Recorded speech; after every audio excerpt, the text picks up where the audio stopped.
the weather's horrendous. If the weather is horrendous, then I'll change it to few clouds.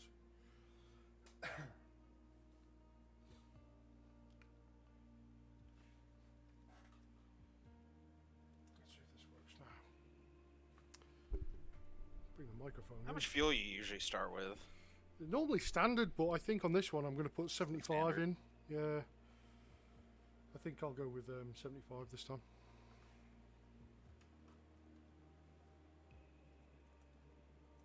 I'm going to kill mine. See if I can quickly load the new liveries. Ah, yeah, the weather's not that great. Let's go a few.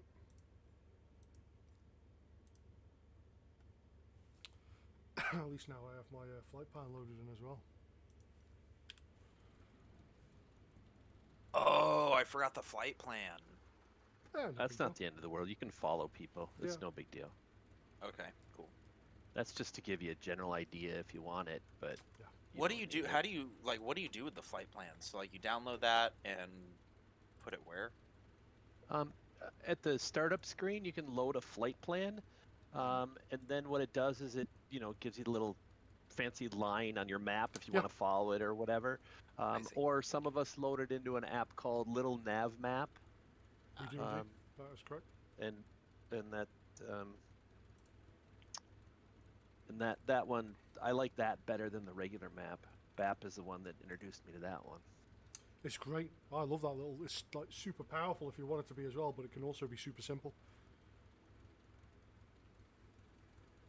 Ooh, live weather looks tasty. Murky would be the word I use.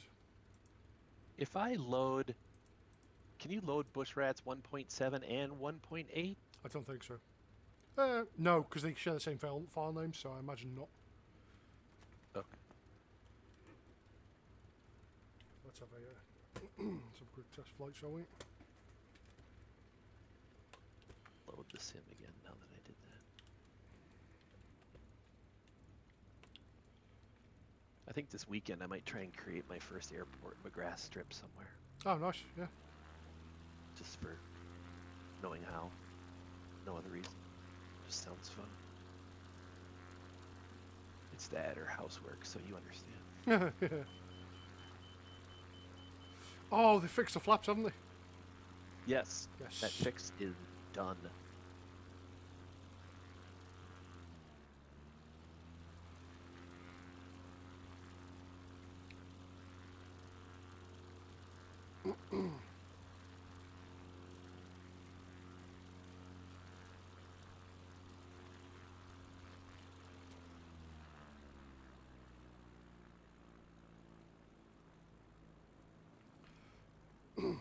I got used to having good flaps. Now I'm going to have to...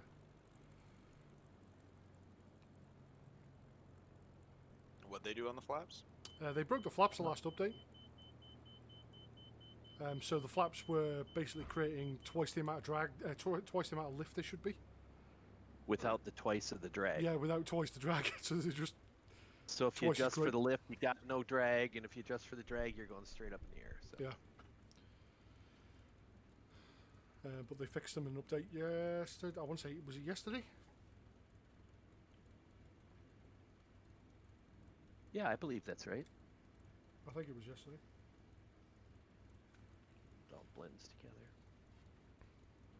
Is that a flight sim update or for the Cub? No, the flight sim. They broke. They literally, flight sim broke the flaps on their own game. Their update, whatever update they did, just knackered everything. And they had to basically, they've put back the next world update by a week because of it. Because everyone was Nice. complaining so much. Let's have a look at this. Of course, it's not going to allow me to.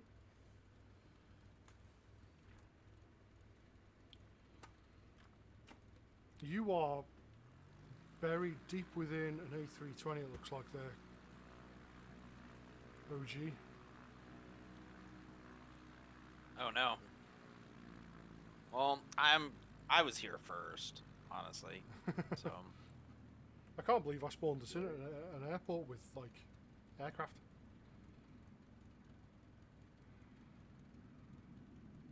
Ah, there's Cujo. Lyft for $0 on the fundraiser. Can you believe it? Yeah, just the flaps aren't broken anymore, man. You've got to actually get up to speed before you can take off now. Ah.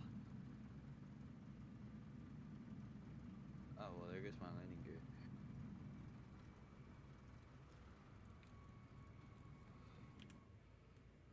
I don't have to get up to any speed. I'll take off in an instant.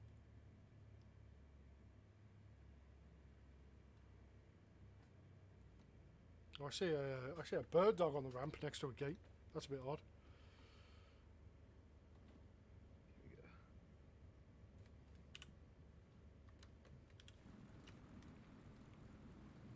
Oh, there we go.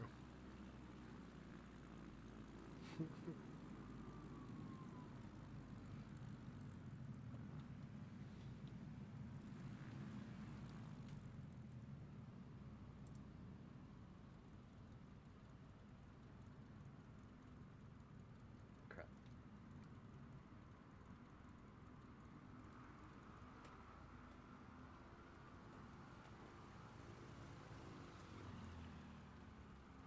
Nice. Go riders in.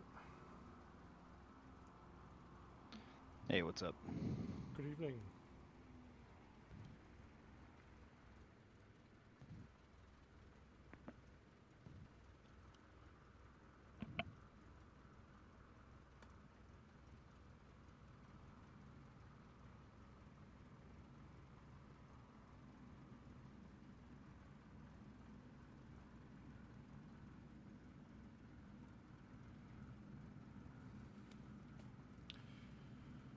Hang around, wait for people to show up, and then we'll leave in about sort of just over 10 minutes.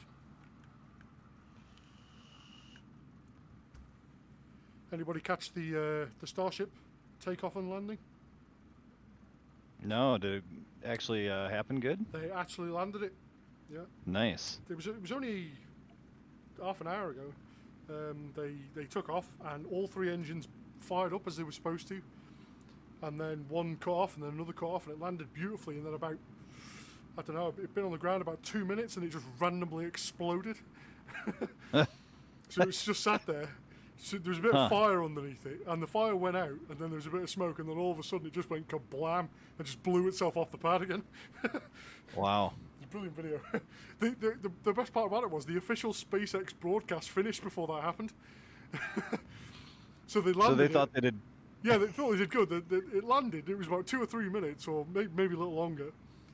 And the SpaceX broadcast ended, but I was also watching it on another broadcast, and the guy was just chatting, going, "Oh, I can't believe they finally landed it." He turned around to talk to his mate off camera, and literally as he turned around, the thing just exploded in front of the camera. That's kind of funny. Yeah. Well, I'm just happy they got the thing landed. I thought that was brilliant. They must have been all cheering, but it was kind of leaning off to one side, so not all was well. Yeah. Kind of one step at a time, it seems like, with that, because it's just been blowing up every time so far. Yeah, I gotta say, it looked the second time it crashed looked exactly the same as the first time. It looked like it was the same issue. That's kind of the fuel sloshing around and not getting to the engine, maybe. It's kind of SpaceX's MO, though. They did the same thing when they were learning how to land the Falcon boosters. Yeah. Like, the first handful of them blew up, and they expected it to happen. They're just like, this is how we figure out how to do this. Yeah, the first couple, for sure. They fully expected them to be destroyed in some way. Mm-hmm. But everything they could, if it took off, then they learned something. If it got a certain distance, then they learned something from that. They even learned something from it exploding. So... It's you like a government couldn't do it that way, but a private company can blow up as many as they want. It's there, you know. Well, I within... think to a degree they do kind of do it that way. They just do it at like Area 51 or somewhere else where nobody can see it. So like, they're not broadcasting all the tests where everything blows up all the time. Well, the JPL for the most part, and NASA have to. They have to publish their results within 2 weeks. Oh, okay, fair enough. I'm thinking well, more like military. Yeah. The military stuff. They just wouldn't tell you if it blown up. Right. Much like the Soviets, they just wouldn't say anything. Right. Nothing. time of Just day are we natural explosion. Say again? Time of day? I put it on midday. It'd be about 6 p.m. real time, I think, something like that. Yeah, live weather. There's a bit of a storm right now. Yeah, I saw that. Oh, pardon me. I was hoping it was going to be quite nice, but sadly not. Yeah, no. Huh.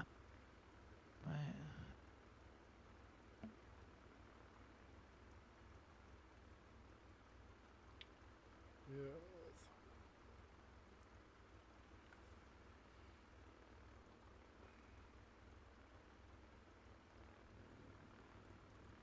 What's that TASA? Is that a... Do you reckon that's a normal person or a flight number?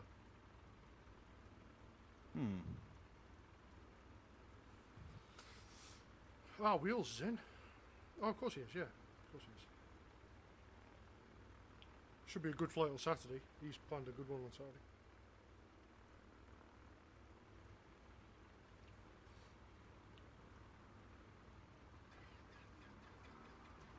It's my first time planning a flight. Let's not build it up too much. Yeah, it's good. It'd be good. We all planned one for the first time. I think the first one. The first one we did was actually the first one we did was really good, and then I think the second one was good. And then Mojo Mike did one, and he is just he's set the bar for the quality of flights, and because he's done it twice. dear. Like each time, well, no, like each time he's even created custom scenery for it. Yeah. Like he spent quite a lot of time on the second one as well. Hey, Goat Rider, what livery are you using? It's just one of the included ones with the what the heck is this thing called I'm flying? The gravel? The L19. Okay. The which one? Why am I L19. drawing a blank on the The bird dog. bird? Yes, Your thank Cessna- you. The bird Cessna dog. It's just L19. yeah, it's just Is that a add-on plane or? it is. Yeah, Yeah. it's a purchase one. It's a pay Okay, well that's one, why yeah. I don't. It's a good plane though. I love it. Yeah. It's great. 100% One of them fancy payware planes. Yeah, there's a couple of really good ones actually, like small bush type aircraft. The L19 is probably the best one. And then Yeah, I got it for that float trip, and it's, it was great on the float trip, and then it has a Tundra tire version, yeah, which I really enjoy too. yeah. So it's got a float variant, it's got a normal tire and a Tundra tire variant, or a bush wheel variant. And the only other good one that I've flown that was really good was the Zenith Ch701, Yes, and that was really good as well. I have that one as well. It's just a little bit slower. You know Yeah. what I mean? I don't know. Yeah, I'll have to set up a trip where we do slow aircraft and okay, we'll give it a couple extra Sounds like minutes. you're talking about me being slow.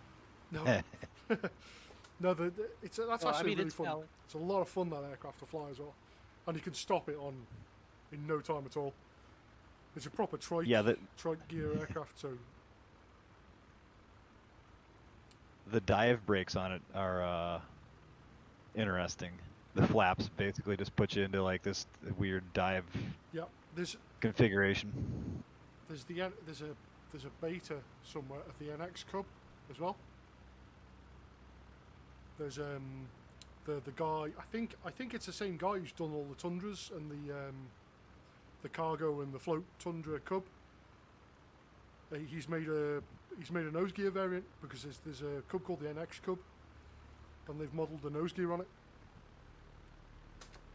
And there's a beta release of that, and I do think I downloaded it, but I don't think I installed it.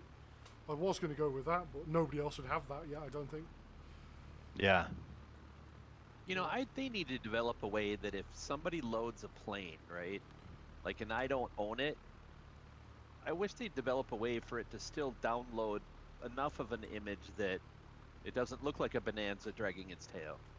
Microsoft, please listen to this man. I know, right? It's just Yeah, oh. I've lost count of how many times I've said that. At the very least, what I would like them to do is, in the short term at least, when a designer makes an aircraft, what I would like them to do is give that designer an option that if they are flying near somebody or at an airport, they get a choice of what generic aircraft spawns in its place. Because at the very least, you could have a Cub if it was close. You know, Yep. at the very least, you could have something that somewhat resembles it, has the same, at least the same configuration, not a Bonanza sat on its tail. So what is the deal with the Bonanza set on their tail? I just haven't asked. I wondered why you guys were always popping wheelies. It's just he's in a tail dragger, so the simulator bases it around the prop axis. So it just sits the thing on its tail because it thinks that's the aircraft, how the aircraft's pitched. That's it. And it is for him, but the rest of us see a bonanza with a nose wheel in the air, dragging its tail. Yeah. Yes. And that's the only reason I asked what people were using for liveries, is because if I don't have the same livery, whether I'm using it or not, if I don't have it and you're using it, then I see a bunch of bonanzas. Yes, it breaks it as well. Yeah. Which is dumb because if I have the plane but not that livery, just use the plain normal livery. Yeah, yeah. That's another thing. Why can't there be a this is a livery for an aircraft that everybody has? It's because if it's a standard Microsoft one, why can't there be an option in the? Because obviously you don't want to transfer 285 megabytes to everybody in the server every time there's a new livery. That'll get stupid. But what you could do is tell the people in the other simulators, I'm in this aircraft with this livery. If you don't have this livery, use the default skin instead. Yeah. Or the bog standard equivalent, not a bonanza each time. Anyway, should we get on? Sure. Yeah, I was just gonna go down here and see what the heck this TASA thing is here, but it looks like it might just be a full-size airliner. Either that or it's Cujo's blocking the runway so he can't get off. And it's an AI. Oh, is it an AI? I think so. They're fun to mess with. Have we seen Doctor yet? No, but he added me on Flight Sim. So hopefully he shows up.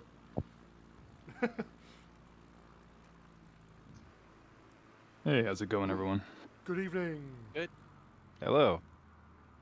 1, 2, 3, 4, 5, 6, 7. Wonderful. I'm going to go down to the east end of the runway, if I could work it out in my head, and take off from down there. Because I think we're going to be heading west.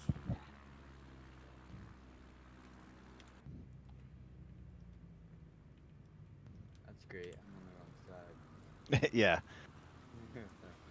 Now you tell me. You can take off on that end. I'll take off on mine. All right then. This is a long runway too, man. This is what, like 11,000 feet? Yeah, you don't really need. Are we all taxiing right down to the end, are we?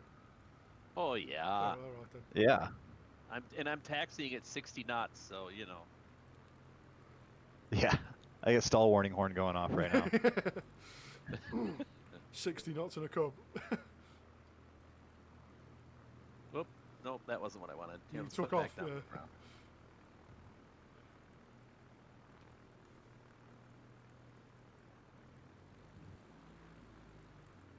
Like my instructor always said, you can't use any runway that's behind you.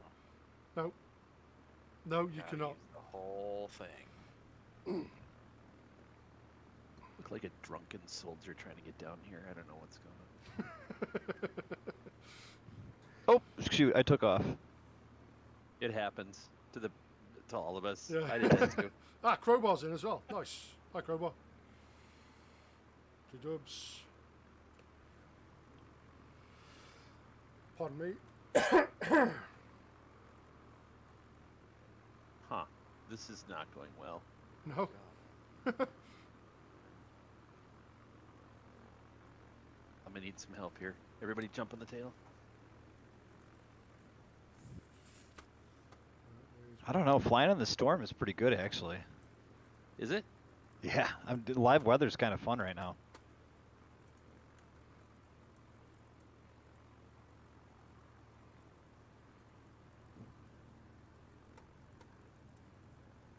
Is everybody coming down here or no? I am. Okay.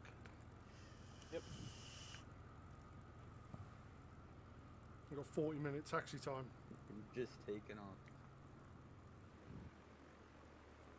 It would have been easy to just take off and fly here, yeah. Yeah. It's kind of what I'm doing. Not really on purpose, but So the first leg is you've got to get to the other end of the runway. Okay. I don't know if I've flown this with real flaps lately. Oh yeah, that's a good point actually. Yeah, if other people are not aware, they fixed the flap issue yesterday. So How long ago did they break the flaps? the world update. That was the UK World Update. No. Okay. Uh-oh. Oh, nearly. Right Whoa! through me. Whoa! Whoa! Your bonanza nearly look normal then. You're gonna end up on YouTube. Ah, you're already on YouTube. I'm streaming to YouTube and Twitch at the same time, so Oh, nice. it's already recorded. Right, if we're have we got everyone here? I think crowbar.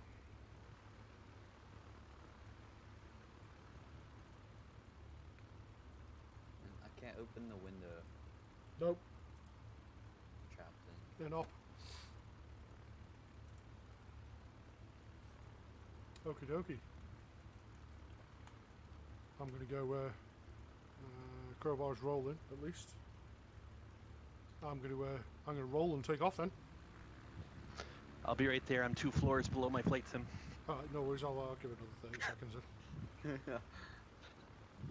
I had to do tech support for the head stewardess and her yoga class. So.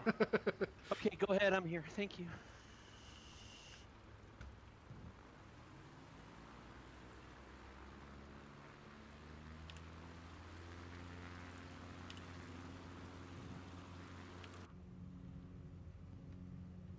Oh no, incursion.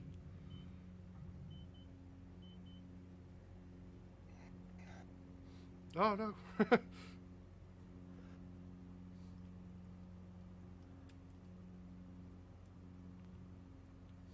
I may be Oh, yeah, slightly above my savage club.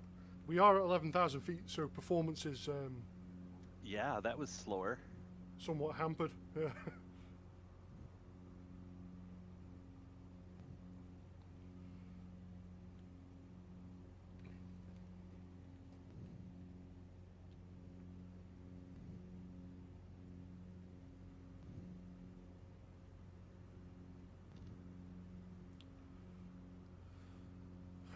Shall I?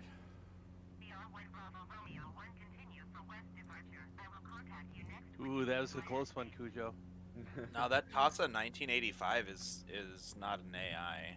That's not an AI tag. No? No. If it was an AI tag, it would have like a second line underneath it that says generic, and then it would say like its destination and its origin, and I think okay. what type of aircraft it is. Should I just fly inverted this whole time?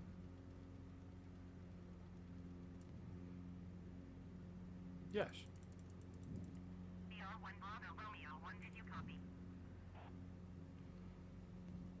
Oh, I wish there was a button for radios. Just mute them. Yeah, I did that on mine.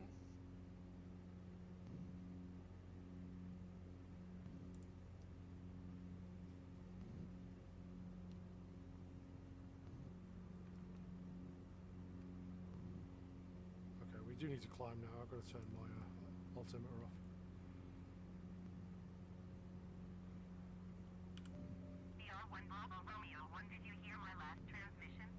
I've got the tower complaining at me. Now what'd you do? I ignored them.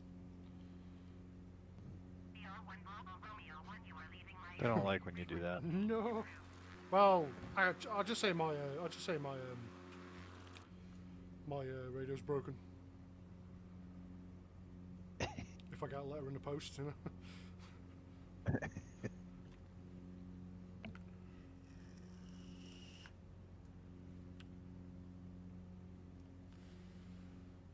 I really need to fix my my switches, my binds for my autopilot. You know, seeing as I keep failing to build my autopilot unit. Yeah, I gotta work on mine.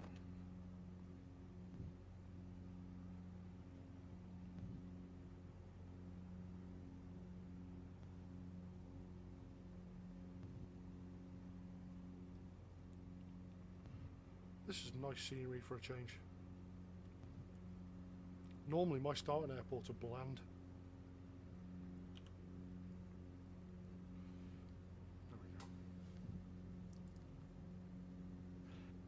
Do we need what? Are there other aircraft that are slower, so we should pull back a little? Yeah, I'm going to drop my my RPM now. And just pull back into a bit What of a should we hit? cruise. 90? Yeah. 100? 90? What do we want to hit? I'll go for 85. I'm gonna have to pull way back for that. Yeah, same. Yeah, I had to turn off live weather. It was just too much. I couldn't. Yeah. 790 knot crosswind. Yeah, That's not a it problem. looked good. Yeah. The bird dog was not having it. No.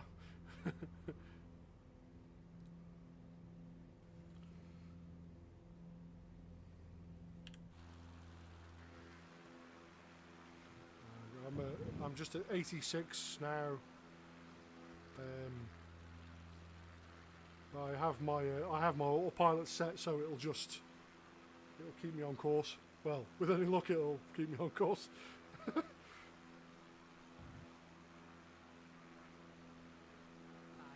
Hi, Mike. I think once.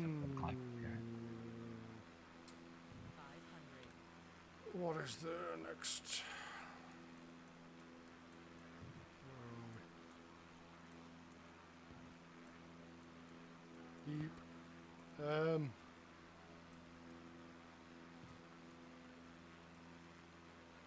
Honestly, I'm not sure. But what? I'm just talking to somebody on the Twitch chat. Just asked where our next airport is, but I haven't got. I don't see one listed on little nav map. So we're just gonna fly No. over some, but I don't see what it is. It's zoomed in too far. Bear with me.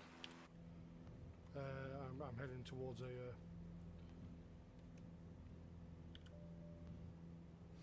Don't trust your autopilot too much. It's trying to crash me into some hills. Yeah, mine did that.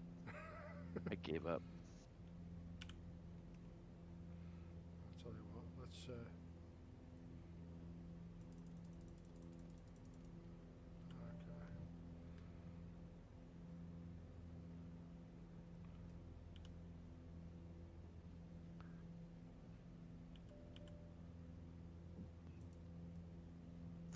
First long flight with the new setup. I'm loving it.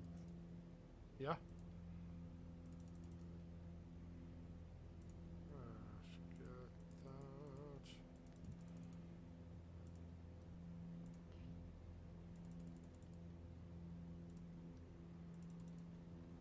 that. Screw this.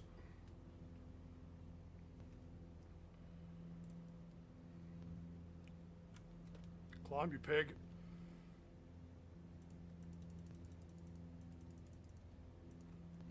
Climb.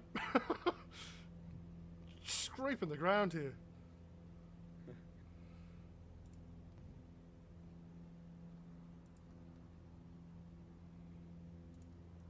Yeah, this is some altitude here. There we go. No, I've accidentally turned it off again.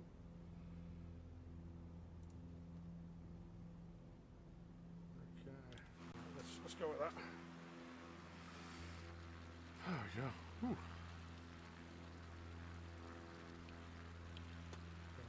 Now we can Aeropuerto de Chinchero. Under construction, it says. Okay, there is actually an Well, they airport better be ready. off to our left that has not been constructed. Yeah, that'll be good. Oh yeah, we should land there. Except that it looks like farmers' fields. Yeah. There's allegedly an airport going to be here. On little nav map is actually noted as Aeropuerto de Chinchero. It looks like there used to be a road that went through it. Now it looks like a path. Yeah.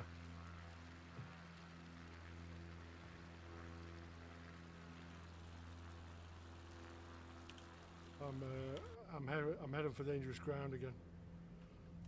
Let's back that off.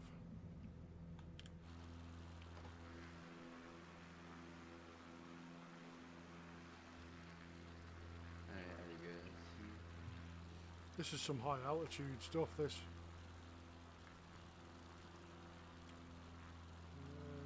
Crowbar. Somebody join or leave. Hollow, yeah, you missed the start, man.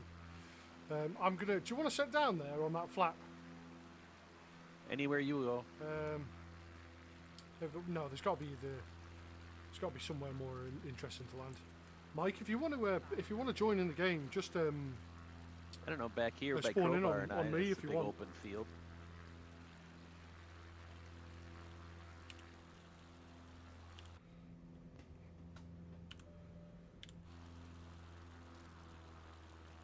I'm gonna. Oh, nice. Yes.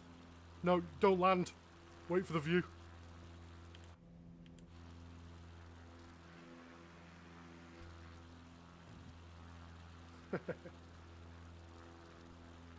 That's more like it.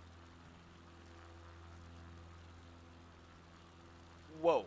That's cool, isn't it? It's a drop. It's a drop and a half as well. Wow. No, that's nice. Let's go land down there. Yeah, I'm going to land on that main street, I think, in the middle of that town.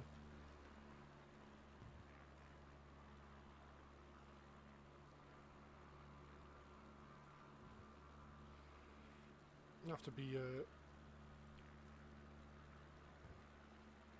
try and get the descent as fast as possible without destroying my aircraft. Full flaps nosedive. Here we go. I was trying to avoid the use of full flaps. Oh, you just spin it down. Yeah, just full right rudder, break the rudder off it, and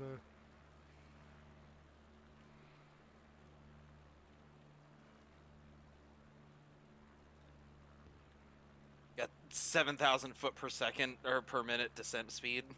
yep. That's awesome.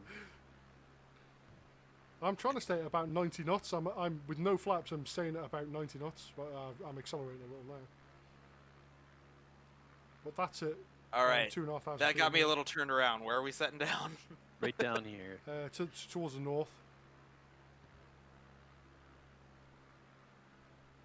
I'm just going to land, if I can, I'm going to land right in the middle of this main road that runs right through the centre of town.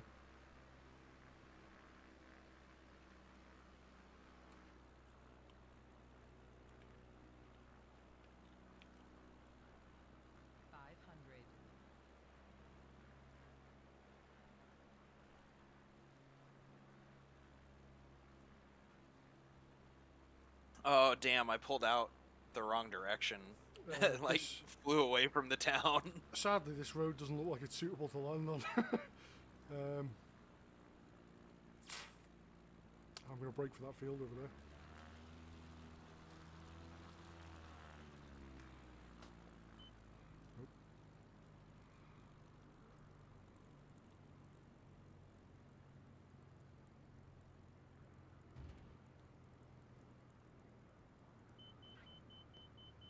Well, stop bouncing. Stop bouncing. You can do it. There we go.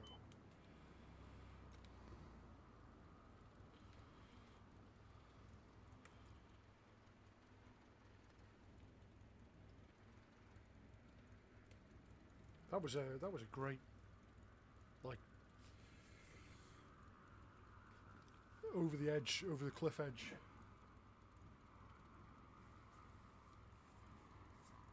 Yeah, that's really cool when you come to that precipice. Yeah.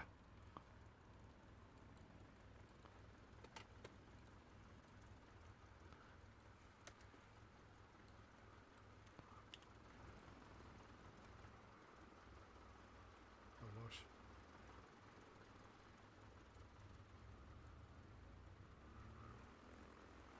I see a bridge down there. Did you try that? Was it behind where we landed? It was off to the right as you came, you know, like initially into this valley. Ah. So it is probably behind you now. Oh, damn. Almost had it.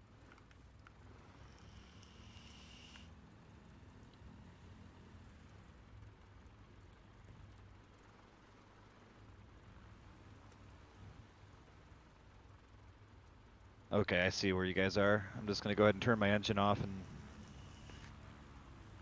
little emergency landing practice. Oh, nice. Yeah, do it. I want to see this. So I'll grab the old drone out of the hold, shall I?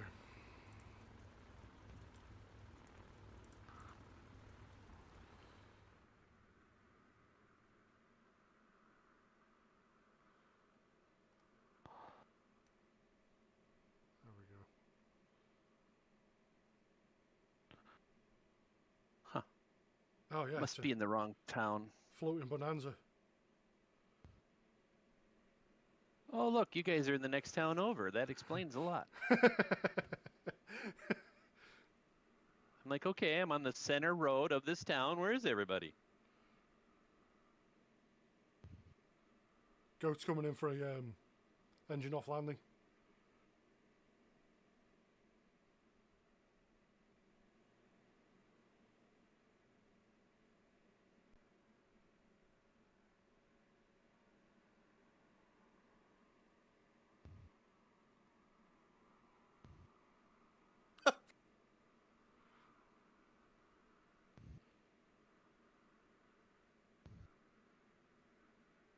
No, I don't see everybody. Yeah, you got it. Oh, You got it. there You you got go. it.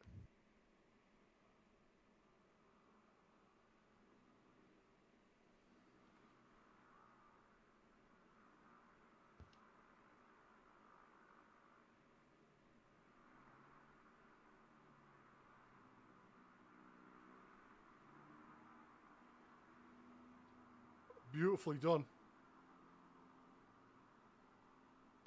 Oh, that was the softest, butteriest, smooth landing I've ever witnessed. Thank you, sir. That was beautiful. I recorded the whole thing. It's all on YouTube forever now.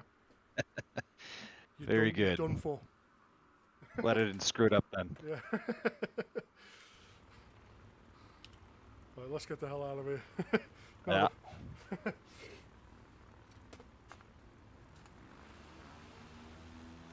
All power. All out full.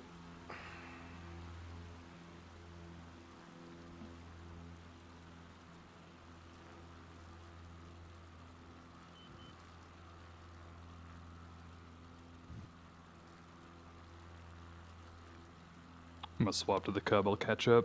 Yeah, no worries, no worries.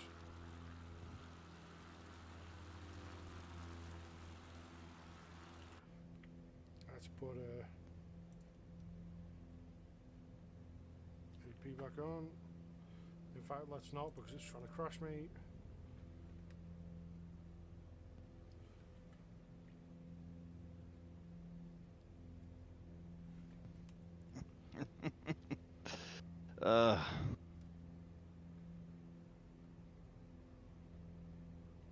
Bring the power back. I'll try and sit at about 90 now.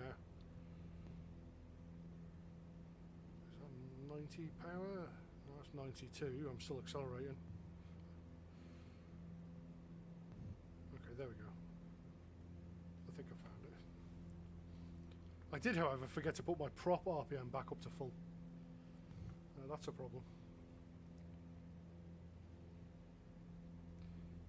specifically why I downloaded and printed out a checklist for this aircraft. And I left the checklist at home.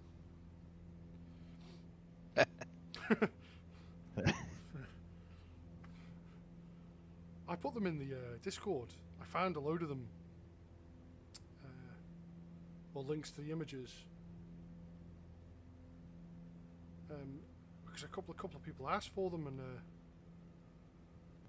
I thought, oh, that's a great idea. I'll use that, and then printed one out, and then haven't touched it again since.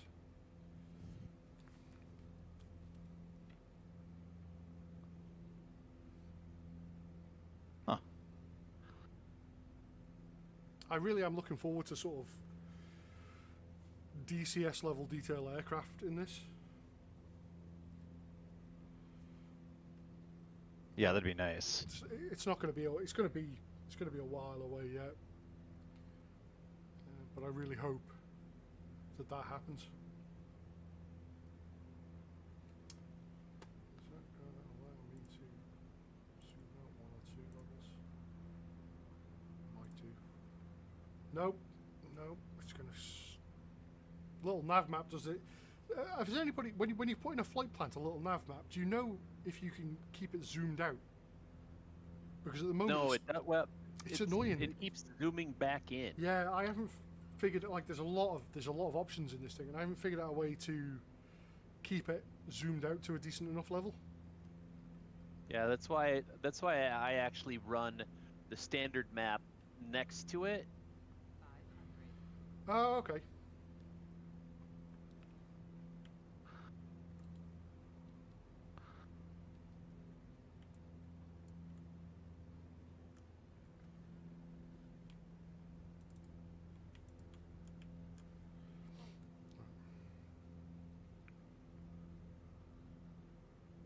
I love the road on my left going up and down the hill without being level. Yeah. Yeah, I kind of hope they also manage to sort that out, like put a universal rule in that, you know, generally roads are flat, and there's going to be more flat roads than not flat.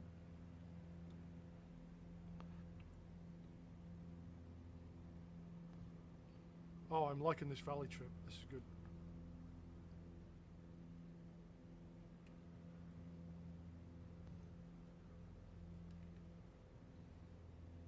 Oh. Who's unknown?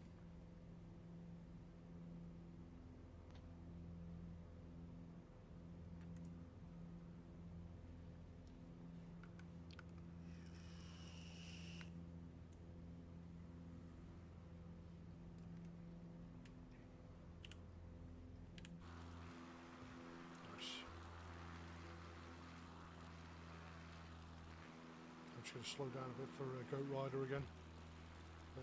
Yeah, you know what? I've switched over to a Cub. Yeah, we can wait for you though. Yeah. Rio Urubamba. I kind of mostly written off a lot of Peru for bush flying, not because it's not an incredible landscape, it's just very barren, and in a lot of the places in the Andes there's just not a lot going on. So all you're doing is flying over desert most of the time, and it doesn't make for a particularly interesting flight. Huh. But there is a couple of places like this that are.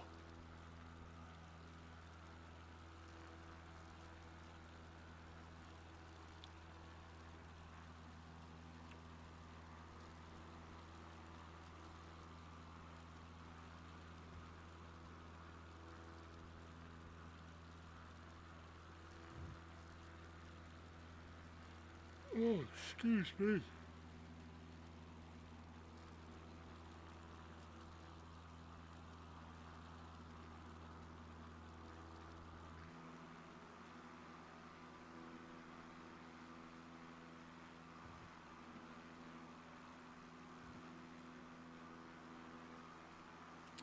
Anybody managed to give that A330 a try?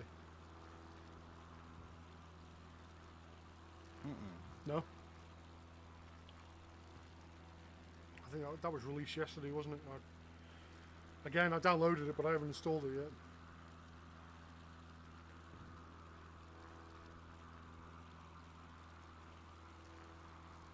I love the terrace farming. Depending on where you go, it looks really good.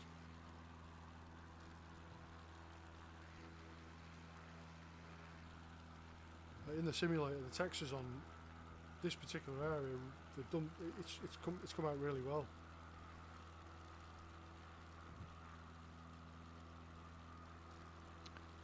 I am noticing the river, however, flowing uphill a couple of spots. That's normal. Yeah, It does that everywhere. several it's spots. it's the same with the road. Like you can't have a river up a hill like that. There's got to be a way for them to sort of tell the AI to constrain, or the photogrammetry. The rivers have to be flat. Right. You know, I wouldn't know how they would do that, but if they did sort of the same thing with the roads, maybe they did try that, and it makes a lot of the other terrain look weird. So they gave up on it a bit. Very well could have, yeah.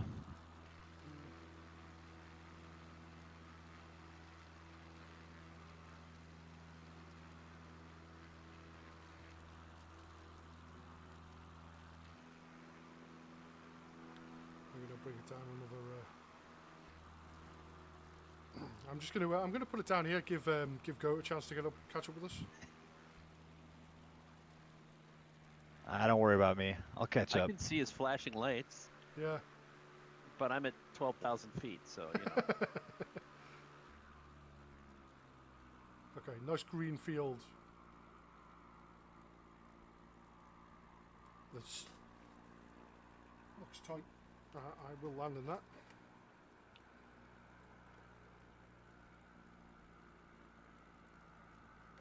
He says he might have a shoot at this route.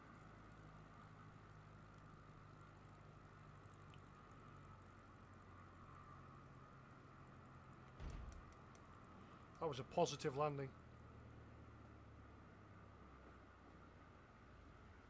Is that like you're positive that you landed? Oh, I nearly put it on its nose. That's what I was trying to avoid, going through the trees. Straight into the bushes. Yeah.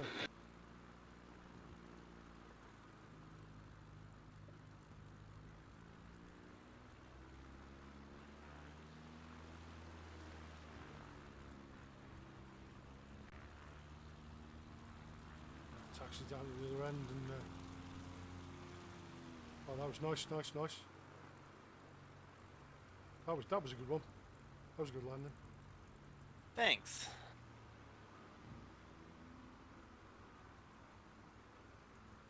If you guys are going to keep showing off with these great landings, I'm just staying in the air. Well, it's only taken, I don't know, 300 hours in these aircraft type to finally figure out how to do it.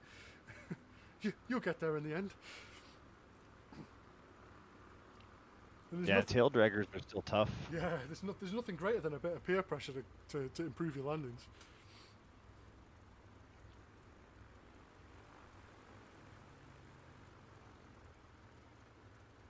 Wrong field. Wheels Still go the for a wrong carrier field. landing. four more fields over. Is Goat Rider going to? I think for the next landing, what we do is cut engines and. Yeah, the engine off landing. No, he's Use some that's dead sticks. he's high speed fly past. Okay.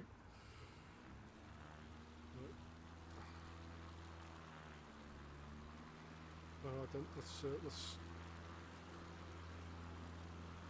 I've got to try and get in the air before the trees now. Oh no! I've just ruined. You're taking off. I've ruined like, uphill. all my good effort. You should have been going the other And direction. I've sat on the stall horn trying to keep it in the air.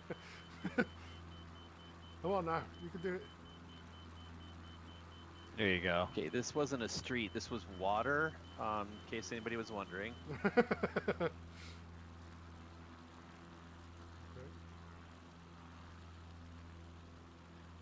Come on. Oh yeah, put your prop up here, I'll be genius. Keep forgetting to do that. Again, I need to refer to my checklist. Checklists are for, I don't know, something not great. Something. For people who don't crash. I mean, I don't really use checklists with this plane. The startup's pretty easy, and Yeah, everything but yeah, else yeah, is yeah, it simple is. enough. I just need a until I've drilled it into me. But yeah, although this is well, yeah, it's nearly 10,000 feet. We started at nearly 12,000, the first airport. Basically dropped off a cliff to get here on one side of one of these valleys.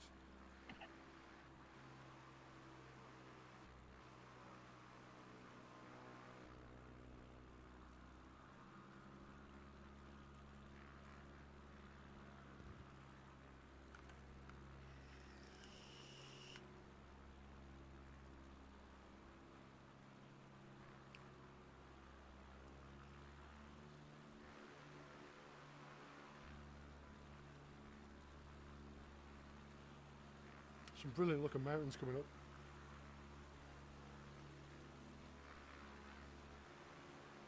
Yeah, this is pretty nice scenery. Yeah. That's right. That's what I was saying before. I'd pretty much written off most of Peru and the Andes for flying because every single place I went, and I probably went, well, yeah, I say, I went to about 30 different spots to look for flights. And I like, it'd be good for 5 minutes of flying, but then it'd just go completely plain again. If you'll excuse the pun. Yeah. And it just wasn't that interesting to fly. It was like that for literally 500 miles in each direction from that point on. But this is completely different. 45 knots is a bit slow.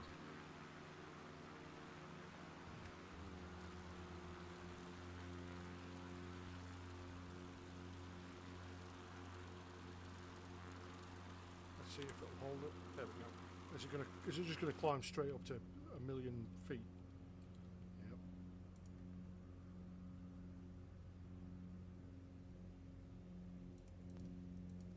Right.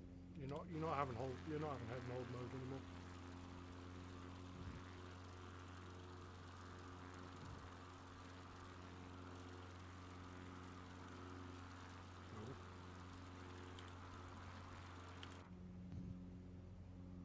Wait, are we climbing right now? Negative. I'm just trying to get it to stop. Stop climbing me. Oh, If you know what I mean. autopilot. Yeah. Even if it's off, it still tries to climb you. I don't know whether I must be doing something wrong. No, autopilot's been messing with me today too. I don't know. I know it's not perfect in this game.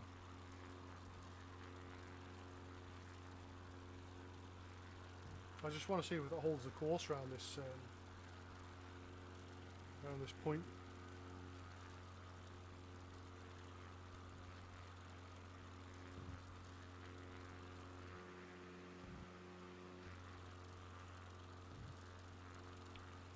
Please turn, please turn, please turn. No, shit, it's not turning.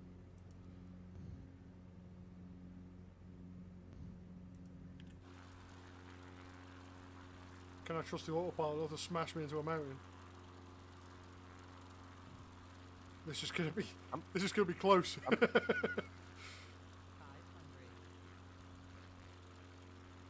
Oh, this is gonna be so close. You do got it. that. You can do it. Is it? Nope. It's gonna hit me. It's gonna hit me. Shit. I want to see it. Come on, come on, come on. It's okay now. Well, there's no fun in that. No.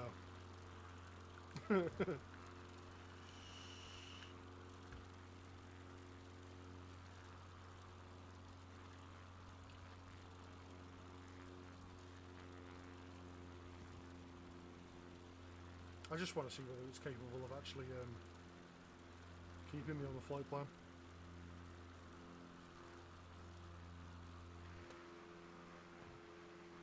I just realised I was doing 105 knots as well, so I slowed back down.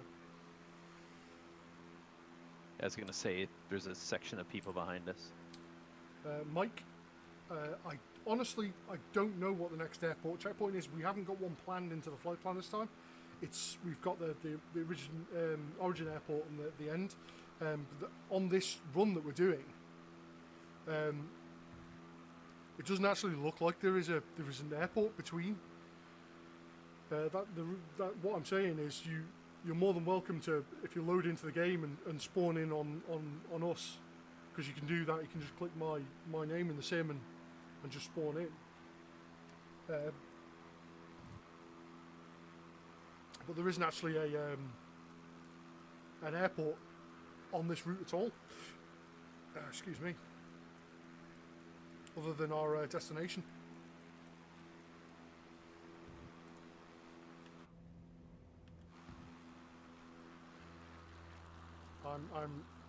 I'm right now. I am actually letting the autopilot handle all of this.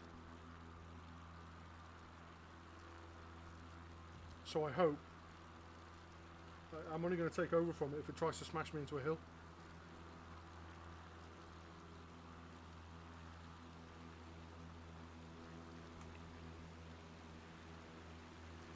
So I hope.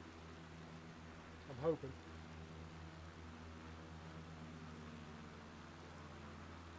I do realise I'm putting a lot of faith in this, but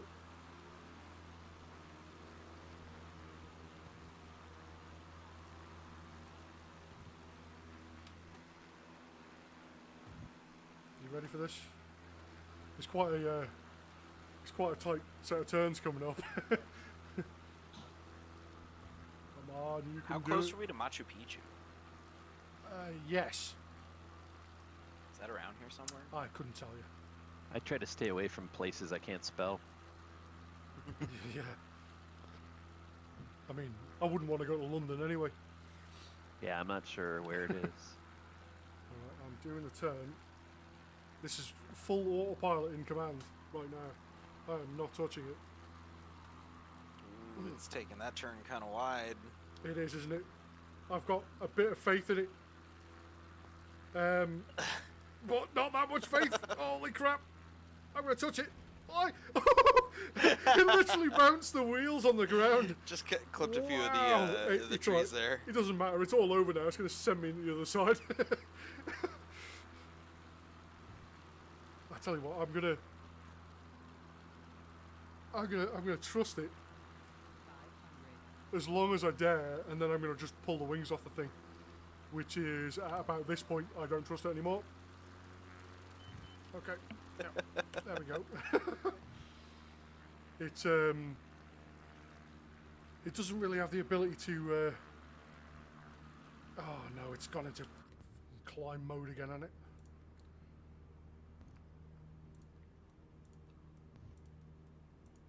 I don't want altitude.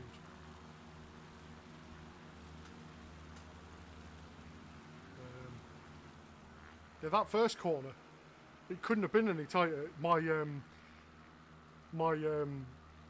right-hand side main gear touched the hill. Just the right-hand side. That's how close I was. In reality, I just would have hit the shrubbery on the side of the hill there, and just left a big sort of green and brown stain up the hillside.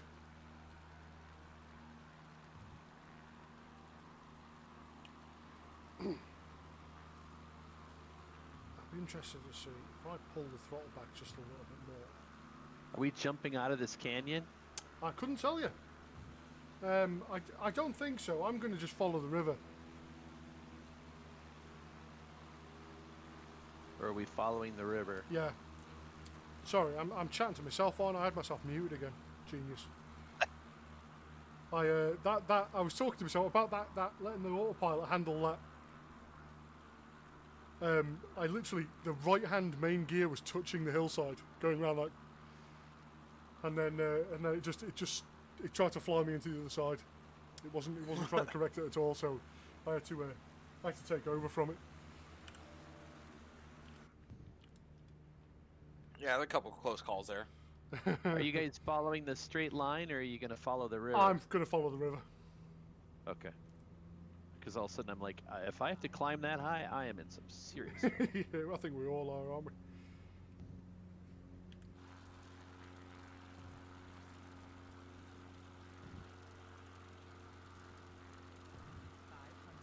Yeah, it's not.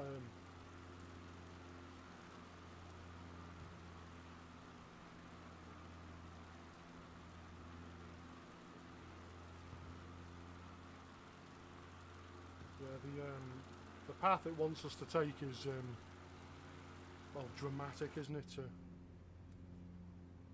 Yeah. I'm like,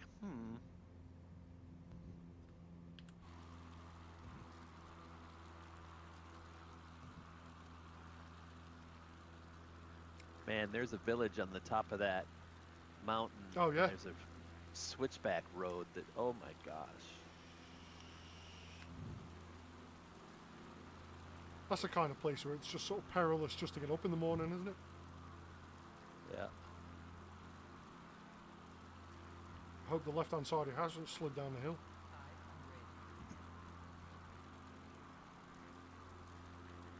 Oh wow, I wonder what's down there. Some kind of water treatment plant or... Yep. Hydroelectric or something? I don't think so. That's what it looks like. I go with water treatment plant because there was a bunch of tanks or like Vats, little- yeah. pools. Well, hydroelectric would... There's no sign of a dam or anything. It doesn't require a dam to do hydroelectric, but... Hey, here's Machu Picchu, Where? right ahead of us. Machu Picchu, Pueblo. Yeah, that's Oh what, crap, yeah, that's what I Machu said. Picchu. Yeah. Where are you guys seeing this? What? It's on the little nav map. The town we're over right now, where Wheels and It's off Kingston is my- above, is called Machu Picchu. Oh, huh. Am I going too fast? I can slow down. And of course we're in South America, so half the town is soccer field, football field.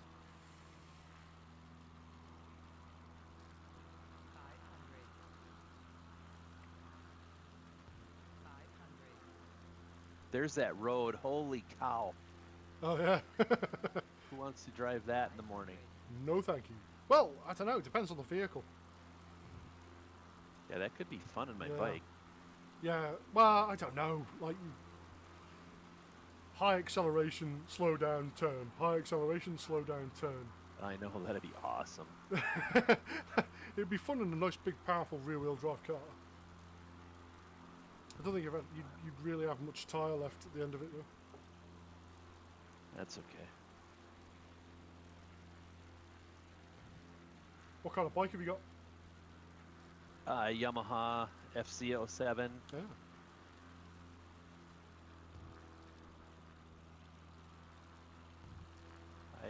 I bought it after my accident.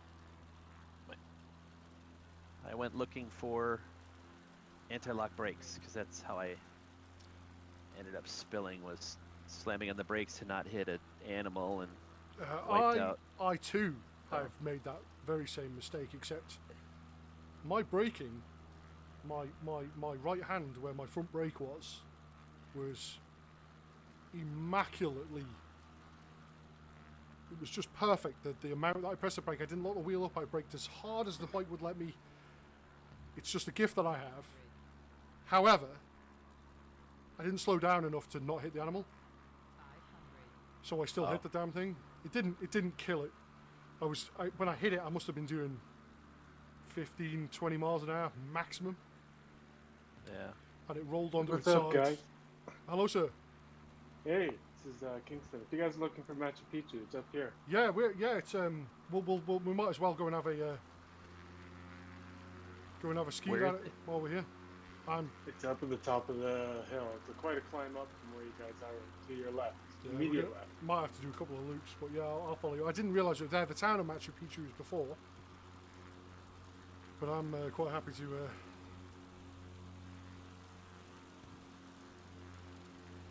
If you could circle over the top of it, that'd be wonderful. Come on it. Or set down on it, that'd be even better. Yeah, you might be able to sit down on it.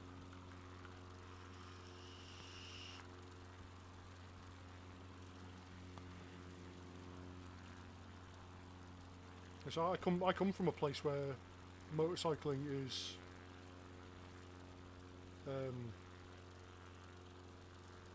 you know, venerated as a sport that's only partaken in by gods and superheroes. And it's kind of true to a certain extent. All right, so where are we The headed Isle now? of Man. Indeed, yeah.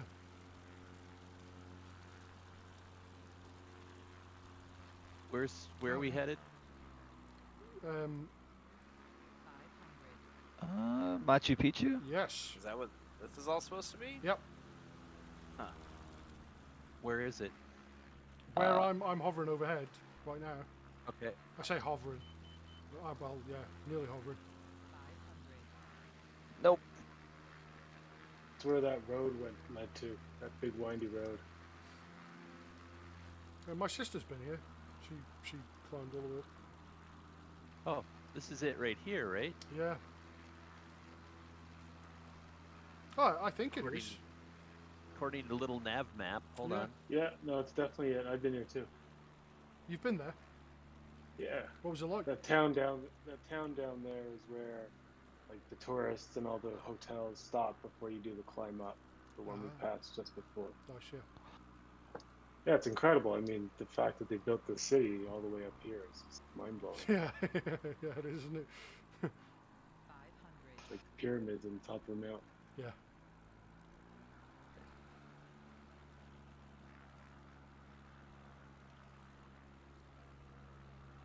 This is not the easiest landing either.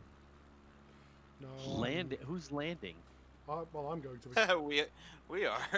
It's not that bad. Oh, dear Lord. I'm going to land on the green bit as to not sort of desecrate a... Although Yeah, this, there's lots of room here. although we're- this, we're is, this is tough. going to be a... You're going to have to do a burial after this landing. Yeah. Oh! Phew, that would have 100% been a broken aircraft. But I didn't crash, so I'm going to take it as a win. Any landing you can walk away Oh, no. from. Go straight back down the hill again. Yeah, that's the second time, man. We're landing at the very top up here. Yeah. You can do it. Ladies and gentlemen, welcome to Jurassic Park. I mean, Machu Picchu.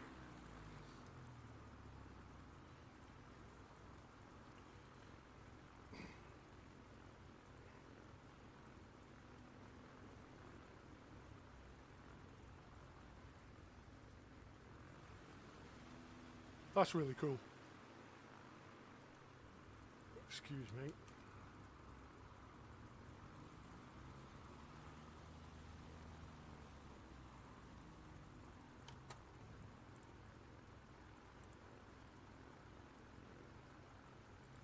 Huh.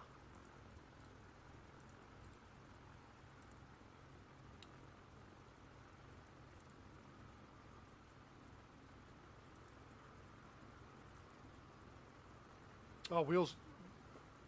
You. Oh, yeah, you're coming down. Oh, okay. I thought you landed on top on that peak up there. Well, I was trying, but where are you guys? Oh, you guys are landing down here? Yeah. Oh, that's cheating. Go on the top. Well, you can't see the wonderful sights of Machu Picchu from up there. Okay. I'm gonna. Look on that.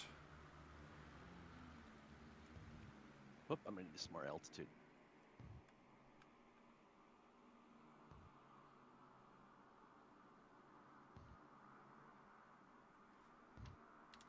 Let's get a screenshot of that. Oh, that is wonderful.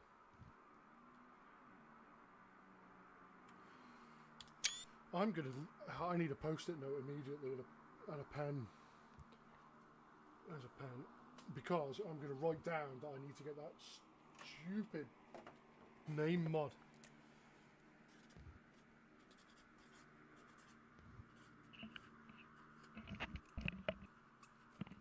There we go. I've written myself a note to get that because I will get it for next time. I keep forgetting. Oh, Tokyo drifting it in. Oh no, I missed that.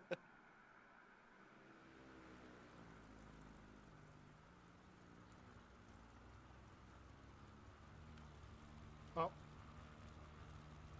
I've witnessed that.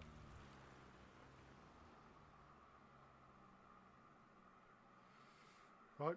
All right, well, as long as I'm on the ground. Right, we'll get out of Machu Picchu and mosey on down the river.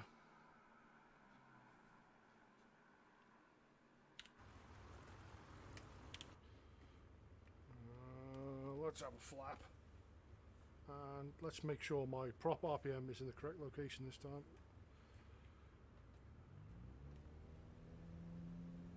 Does appear to be.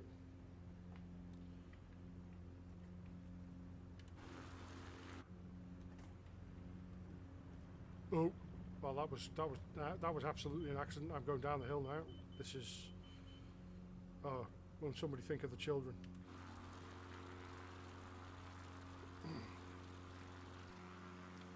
Oh, I didn't realise Machu Picchu was on that trail.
I'm going to descend a little bit now towards the river basin.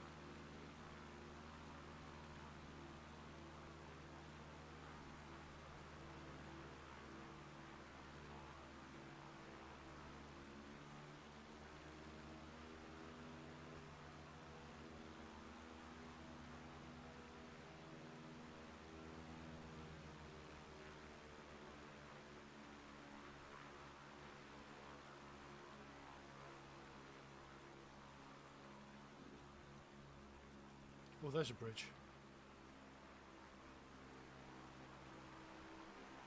I'm not sure what type of bridge that is, but it's, it seems horribly mangled.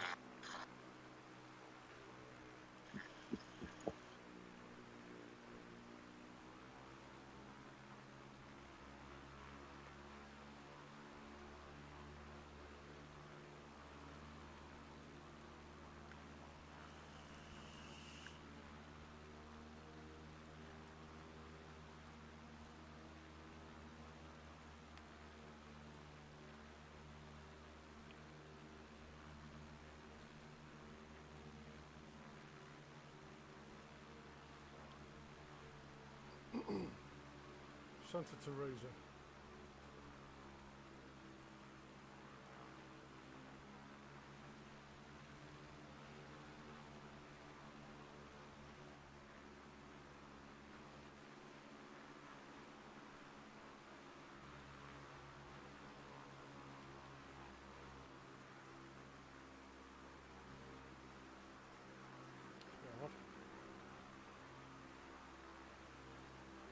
Finally getting down to an altitude where there's some performance.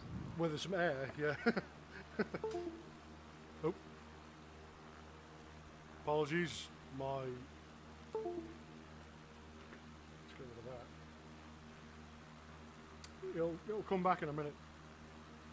Just give it a Oh, he second. disappeared. Yeah, it's alright. I'll pop back in a second.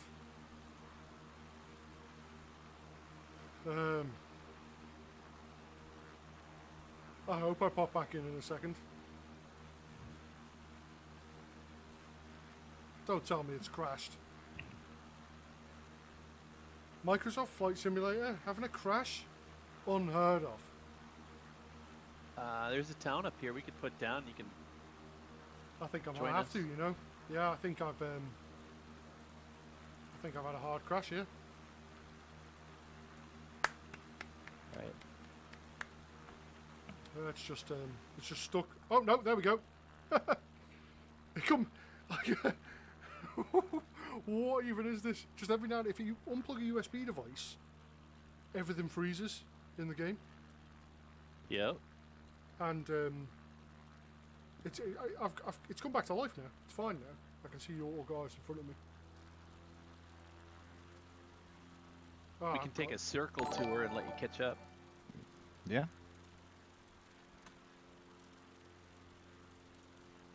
I'll just take a left into this valley here and circle around. And you can catch up. Willis. You can't be donating money, man.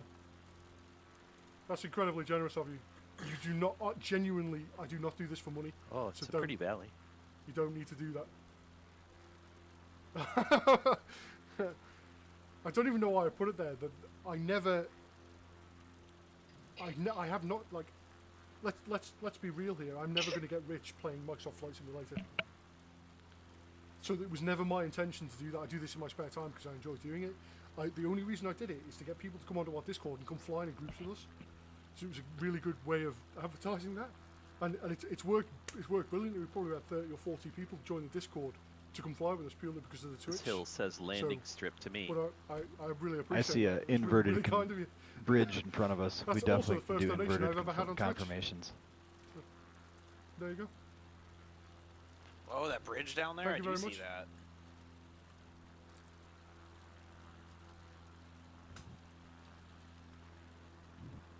Well, where's the bridge? Straight down this valley. It's a pretty high bridge.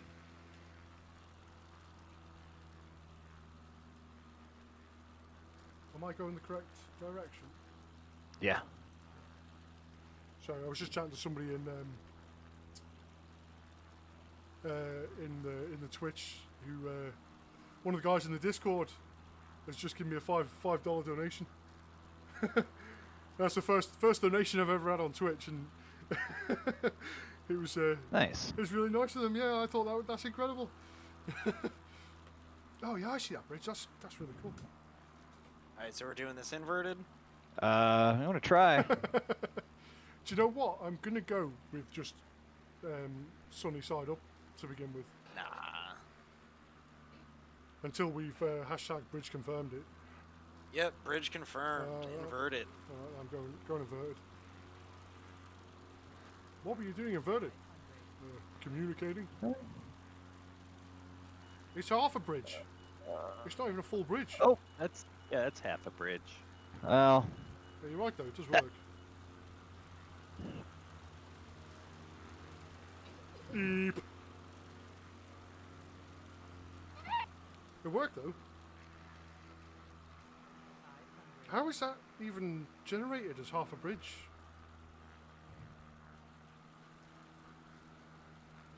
The other half, their generator doesn't work.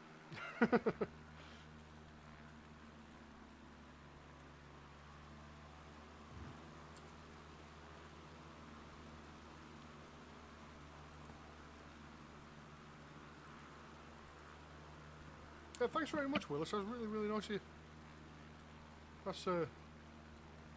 That's put me in a right good mood, that is.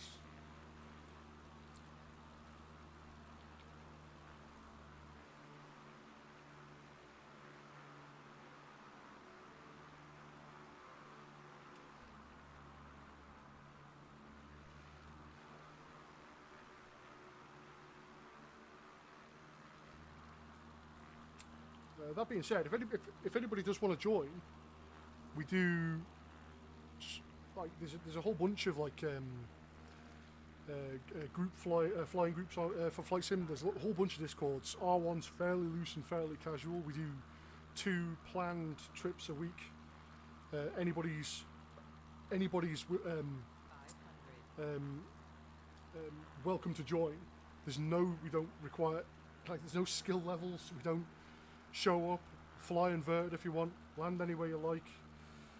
They're all planned fairly loosely, generally about sort of the 2 to 3 hour mark for a full flight. We have a lot of people that don't fly the full mission. But if you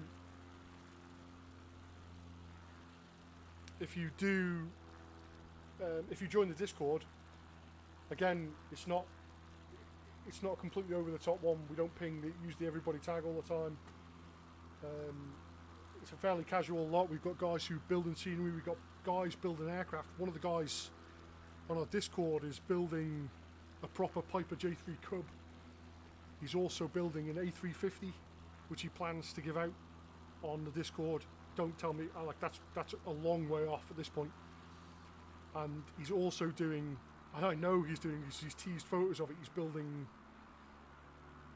a full version of Mike Patey's Draco Wilga.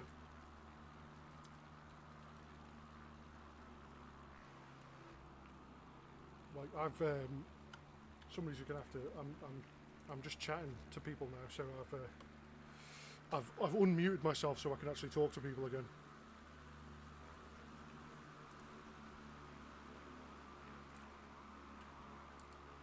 Thanks very much, Willis. I really do appreciate it. There's a whole bunch of people who sort of show up and watch quite regularly now, which I'm really happy about, considering I've not been doing this that long, and it's really nice. This is really nice to speak to regular people as well.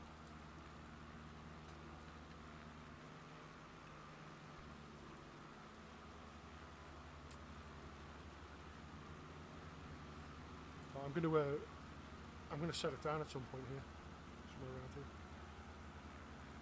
Am I beyond somewhere here? Yeah, a nice sandbar somewhere.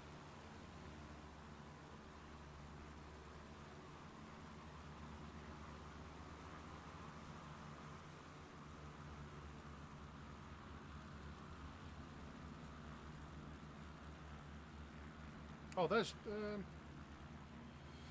Is that river or is that sandbar? Let's go down and have a look.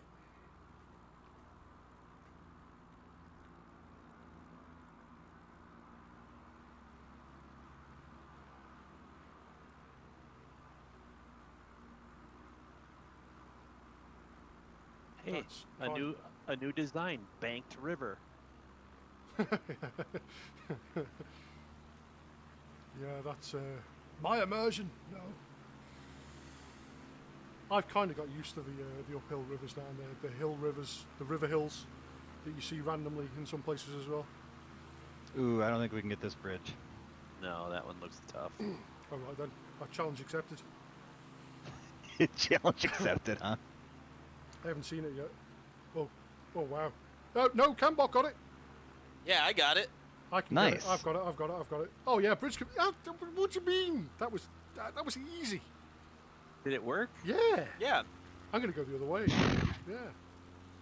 It's actually quite smooth, and it was quite a pleasant one to do. In fact, I'm going to. Yeah. And there's a couple of sandbars around here we can land on afterwards. Come on, let's snap the wings of it. Yeah, Willis, if you're looking, like this is the picture you sent me with the. So if I go, if I click on the thing, if I go in. Oh yeah, that was a there's great my one. That was brilliant. Garmin and whatnot on this aircraft. fun. But if I just come out to the third person view, they automatically show up. Too fast, too fast, too fast, too fast, too fast, too fast, too fast. That and it pinballed me up into the air. Right, I messed that one up. Hope there's no cars coming. I gotta take off on the road here. Are you taking? You're not using the bridge for takeoff, are you? No. No, they very rarely actually work. I'm on the local freeway here. Morning traffic wasn't too bad. I'm going to.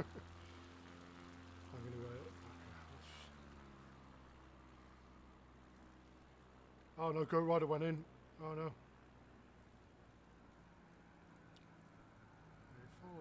Follow the curve down. I can even avoid the Uh-oh. the I see a wreckage of plane Goat in Rider. the water. Yeah, Goat Rider unfortunately buried it.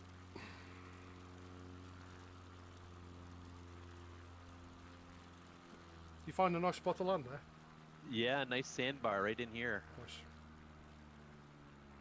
I don't know if it's how sandy it is, but it's...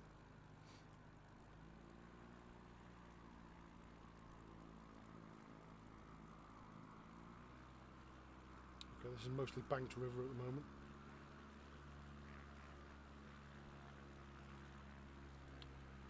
The Krieg's got a... I thought you had the right idea. That's still water. And that's a big no. That's water mostly. It's quite difficult to Yeah, I see was unless just- you're quite close, isn't it? Yeah. Okay, let's take it down.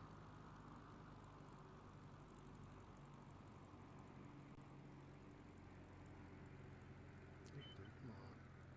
On the ground. Stop floating. There we go. Oh, you're going into the river again. Yeah, so did I. The wheels just dropped, and I knew I'd messed up. Let's try and get it out of here. Yeah, there you go. Just pops out. Damn.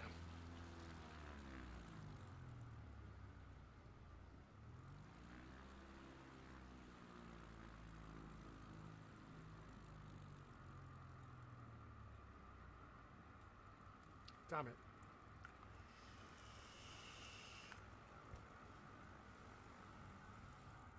Let's get the... I'm gonna have to get used to this functioning flaps thing. Yeah. Yeah, I know that, yeah. It's caught me out a couple of times. I thought,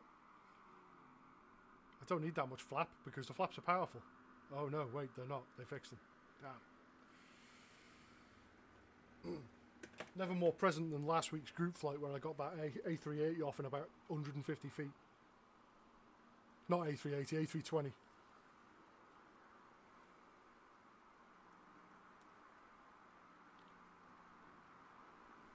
Yeah.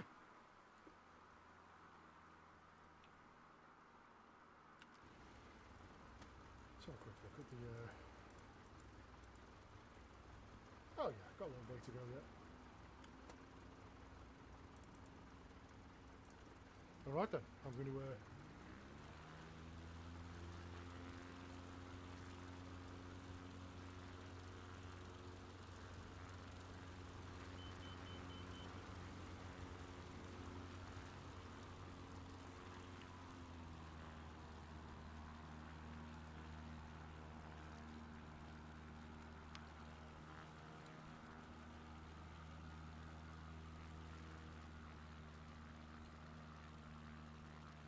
I think I had a tree strike, but who cares? Yeah, I might have touched the top of the...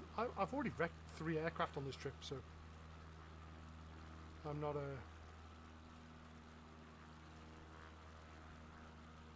not too concerned.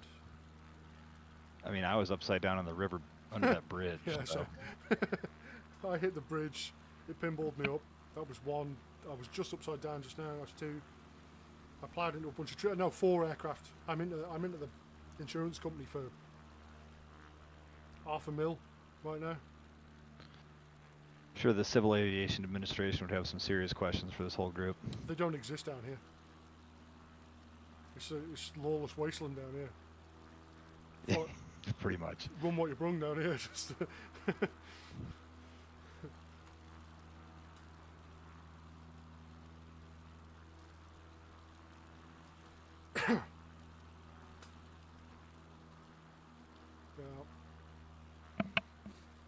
So we got a bit of a storyline to look forward to, Wheels.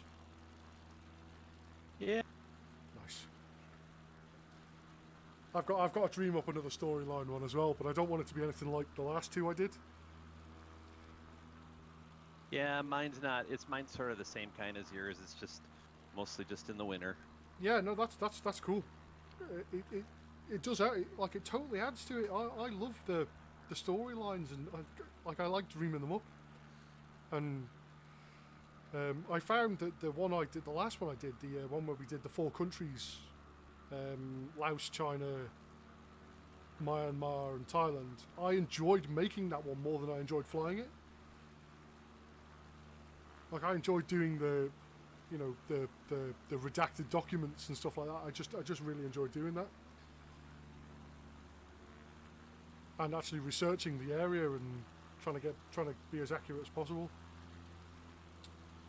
And then the Pakistan one, I really enjoyed, and it got a lot of other people interested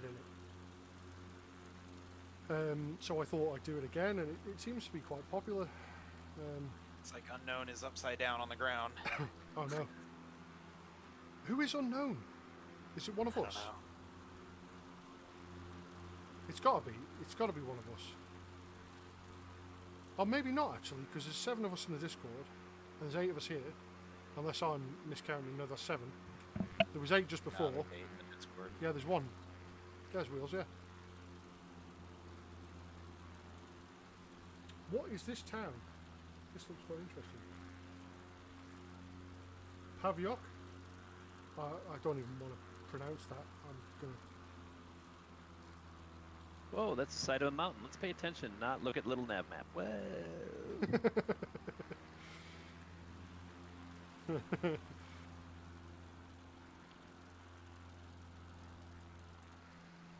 My son's texting me at the same time, and the reason I'm answering and paying attention to him is he deploys on Saturday, so Oh, no way. Where's he going? Kuwait. Oh.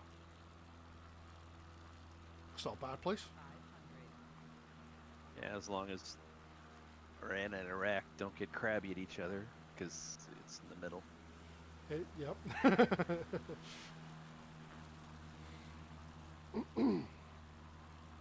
What's he in? Do you mind me asking? Or He is in the Army National Guard. So, supposed to be just in states, but he's volunteered for an overseas one, has he? now they're deploying them, so. Oh. But he's a tank mechanic. He drives that big, huge machine with the crane that goes and picks the tanks up and moves them around when they're broken. Nice. M88. Okay, sure. Is it based? It's based on the Abrams, is it? It's just an Abrams chassis with the bulldozer. Well, the 88 I think is an older one. I believe that was on a Sherman. It won't be that then. There's no way a Sherman is pulling a Abrams out of the mud. I don't know, man. It was a pretty old beast. I had one pull me out of a wadi in Germany. I got my Humvee so stuck we couldn't pull it out with another Humvee, so we had to have one of those come out and get me. Yeah, he talks about having to pull out Humvees when they're doing some stuff. He's like, if it rains, they can't pull themselves out. No. Yeah, I had heavy water up to vehicles. the door. It was bad. Wow. Never got anything stuck. I watched 2 Army Land Rovers get smashed together on the bottom of a Chinook once. That was fun.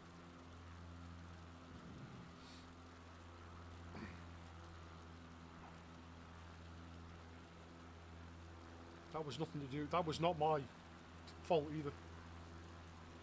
I only attached them. It genuinely wasn't my fault. I didn't. We when the Chinook basically was the first, we were doing our training to do underslung loads on Chinooks. That particular day was just happened to be a Chinook, so we attached 2 Land Rovers to them. We prepared them, did everything right. The instructor said everything was correct. Chinook came down. We were stood by the 2 Land Rovers, and when the Chinook dropped the strops down, we hooked them on. And the Chinook moved backwards a little bit and caught one of the strops on the front of one of the Land Rovers, so they weren't at like a 2-level sort of arrangement. And when it pulled up, we were screaming at him and doing all the hand signals we knew to say that there was a tangle. And he carried on. and they were just smashing into each other all the way up. And they came back down, and it was the 2 Land Rovers we'd used to get there. So we needed to call in some reinforcements for that. I didn't. A nice hilltop landing, if I do say so myself. Oh yeah, where? Back behind you. Oh, right, turn around. Now I'm going uphill, trying to take off.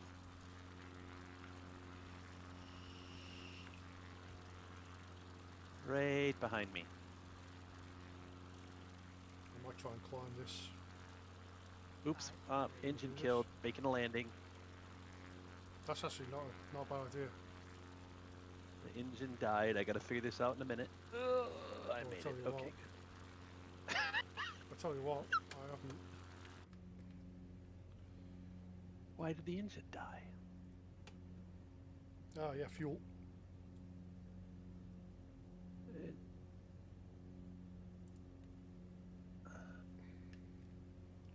Pay attention. Do you know what? I'm gonna get up to where I am now. I am where I am, and I'm turning the engine off. There we go. You're gonna turn the engine off. It's off. Yeah. That sounds fun. I think I'll do the same thing. Didn't plan where to land. I just shut off. And there is just happens to be quite a large area right next to me. So I'm gonna do that. Yeah, where there's a plane that ran out of gas, also known as wheels. Yeah.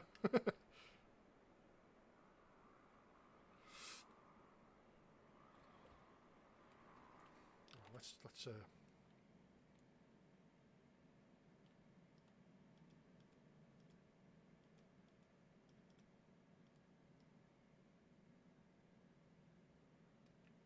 go for that, can't I? Come on in. My hillside's fine. 500. Oh man.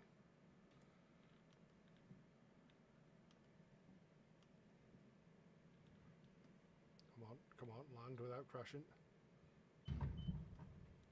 Oh no. Oh!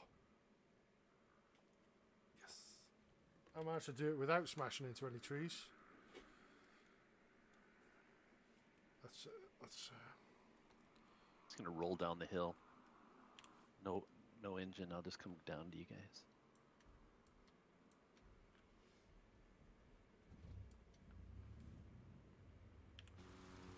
yeah. Look at that.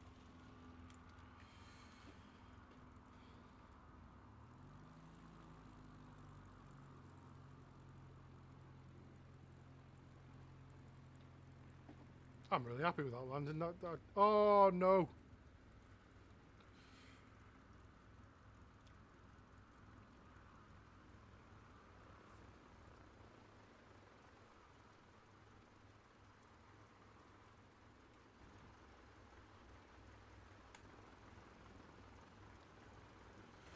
Let's have a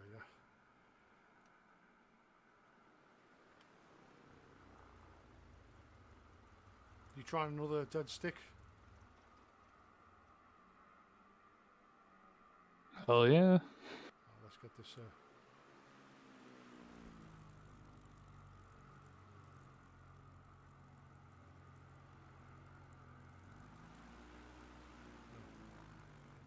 That's it.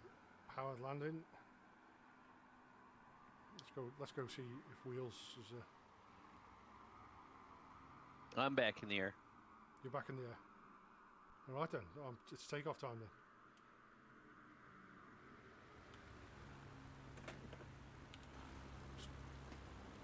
Flat.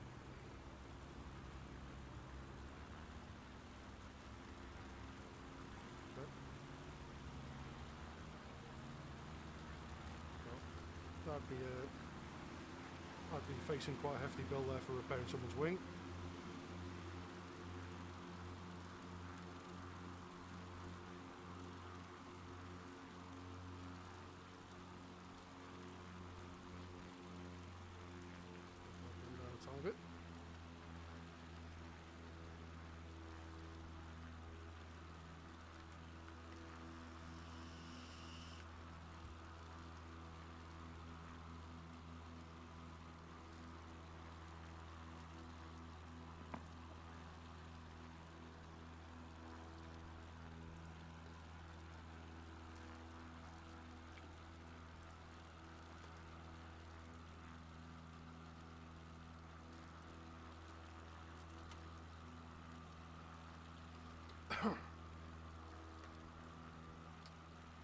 And another touch and go.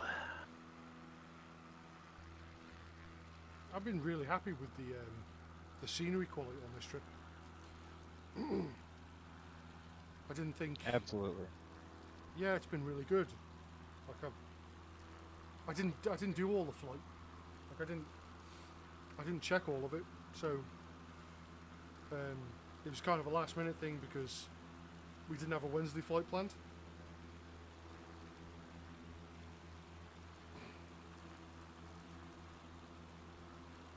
But the whole idea of the Wednesday flights is to be a little bit more casual and not be, you know, so if we visit 2 locations then we visit 2 locations. Do 2 different things or 3 different things.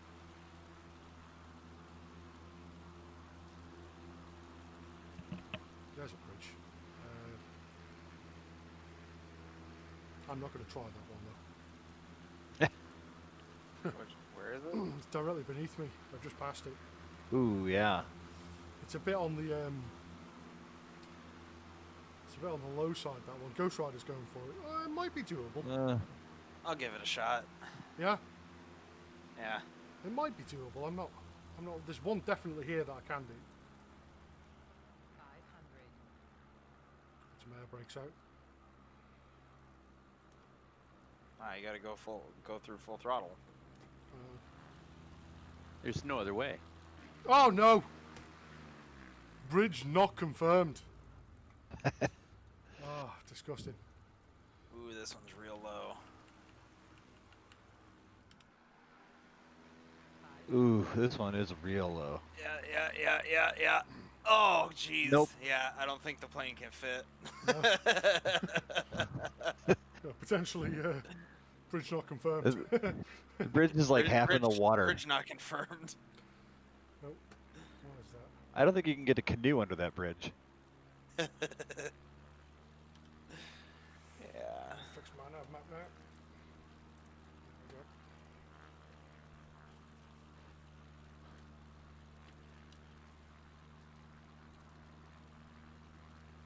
we go. Pay attention to your aircraft.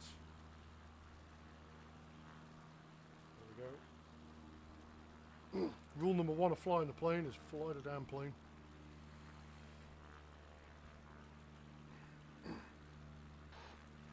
Ch701. Oh, Who? Yeah. Try the left hand, right hand side of the bridge. Might work. Yeah, it does. It does work. Right side confirmed. Need a I website. thought I had the Link. left side made, but it flipped me. Yeah, we need a website. It's just bridgeconfirmed.com. It's got GPS locations of all the bridges that you can fly under.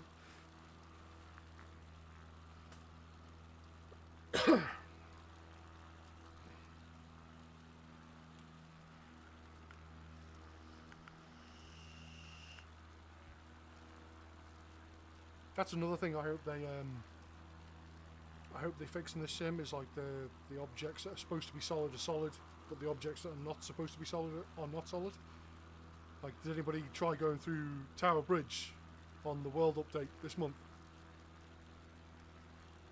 No, I saw that video. I saw videos of it though. It was Yeah. basically just a giant flycatcher. Yeah, that's it. Yeah, we did it the day. I think it was the day after the update release. We did a Wednesday flight, or there was a whole bunch of us that went out and we terrorised a bunch of aircraft at Heathrow. All of us had our FPS dropped to about 18, and then we flew through London where we were getting like 5 FPS because of the amount of aircraft that were there, and then we all tried Tower Bridge, and yeah, it's about 15 aircraft one after the other just ploughing into an invisible brick wall. Huh.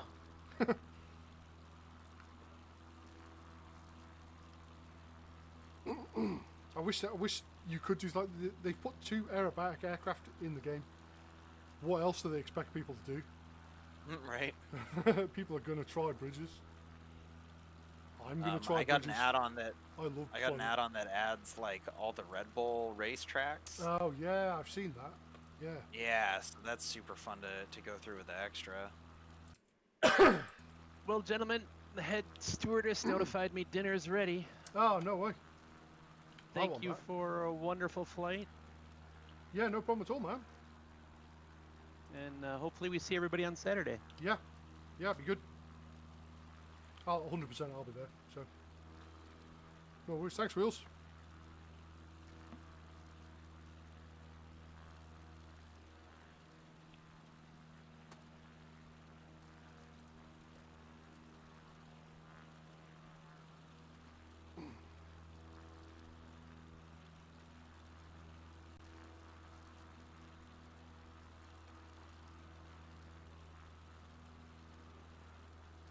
We're not. We are not too far from the end of the trip. Or the end of the planned voyage, anyway.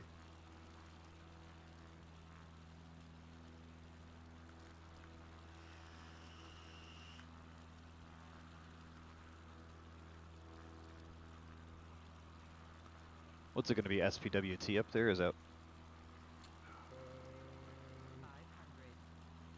Now that you've said that, I can't remember. It's all right. SP Kilo India. Okay.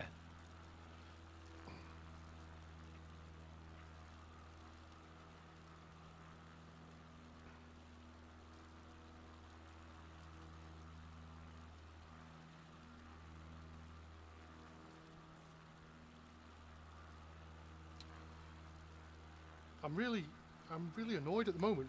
Like I've got my game running right in front of me on a very nice monitor, and next to me I've got my connected to a second machine that's running the stream encoder. Is running a 12-year-old HP flat screen monitor, right? That's not even HD. I think it's 1440 by 900, the maximum resolution, right? And it genuinely, on my stream overlay, where it's encoding, it actually looks nicer on that than it does on mine, like, on my main monitor.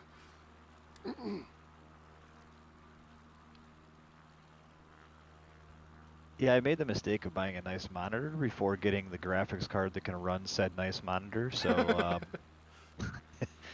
I'm usually clipping along at about 25 FPS. Oh, that's not too bad. Mine's probably in the 35 to 40, maybe. And that's with 3900X and a 2070. So this game does require some hardware to get to run smooth. Yeah. I don't envy the people who want to play in VR, because essentially. Yeah, right now I'm getting 30 FPS and I'm just running a GTX 970. Oh, that's not bad. That's pretty good with the 970. Yeah. 970 is a good card, though. Still now, it's a good card. You can Yeah, run most it's stuff with it. hanging in there. Yeah, I've got one sat on a shelf up there that broke a year ago, or 2 years ago. And I have not. Like, I will not get rid of it because I know I can make it work again. I just don't know how. There'll be a way. I've also got, somewhere up there, a Radeon HD 5850. I had one of those. I actually had two of those. Yeah, I had two. I bought an Acer Predator machine with two of them in it. Yeah, about 10 years ago or so. Yeah. Good cards. Yeah, the machine I bought then I actually still have, and it still runs. I've literally only just updated it to 1700X. That machine is taking my old 1700X with an older motherboard, but until about a month and a half ago, it still worked and still ran. And that had an i7 950 in it, and it had been overclocked to 3.5 gigahertz or something. And it's been running, like, it used to run pretty much 24 hours a day. And it still works now. It's incredible. That's a beast. Yeah. That was top. Like, apart from the processor wasn't the top processor at the time, but 500. like the motherboard was the 12 gig of RAM back then, which was a silly amount of memory. An unnecessary amount of memory then.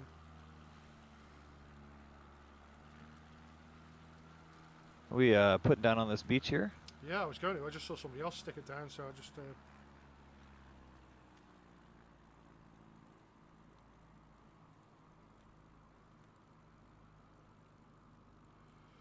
I don't want to get caught out by the fake river though.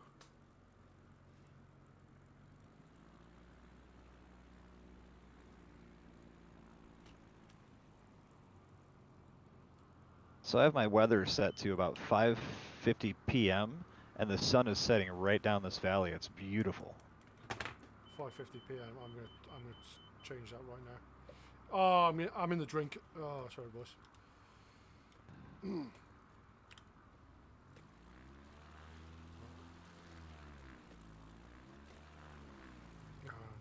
It's gonna.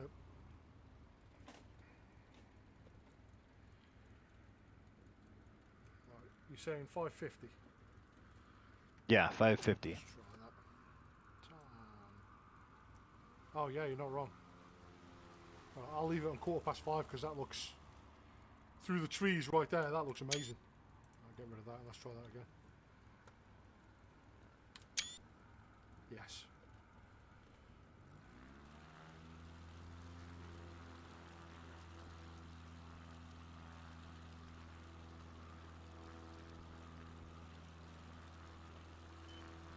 No, airborne.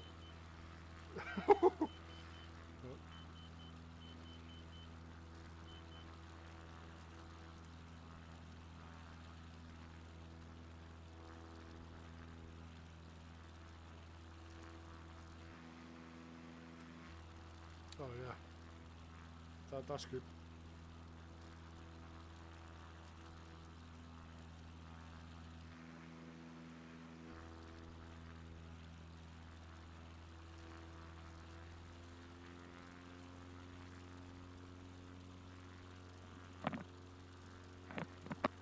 I'm gonna have another play with that time and just see if I can adjust it to the perfect screenshot time.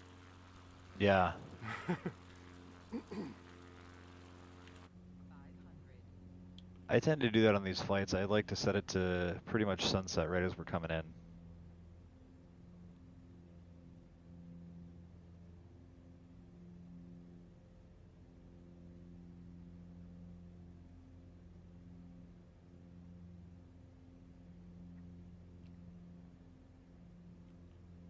I'm feeling like I should squint at the monitor because of the bright sunshine. Let's get it trimmed out. That's plan for the week is build my trim wheel as well.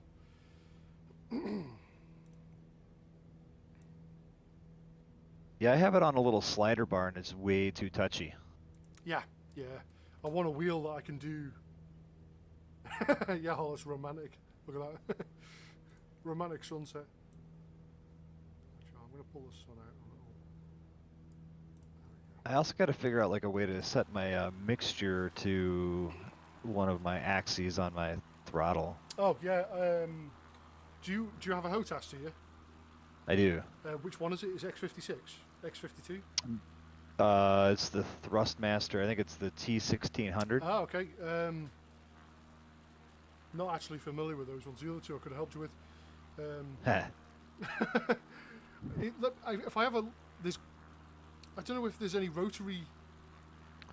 There is. There's a perfect one that's over on my left pinky finger. I just can't figure out like in the controls where to find the mixture setting to set it to that axis. I think it's. Oh, it's under power settings, I think. Engine control. Okay. Engine management or Yeah, something. something like that.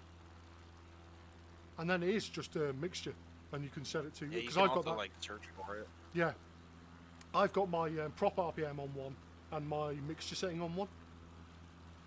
Because on the X52 Yeah. there's two rotary controls.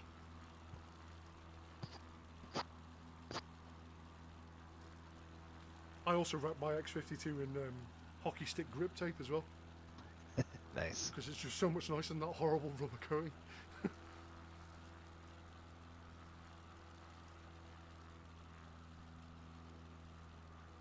Mercedes, New York, Peugeot.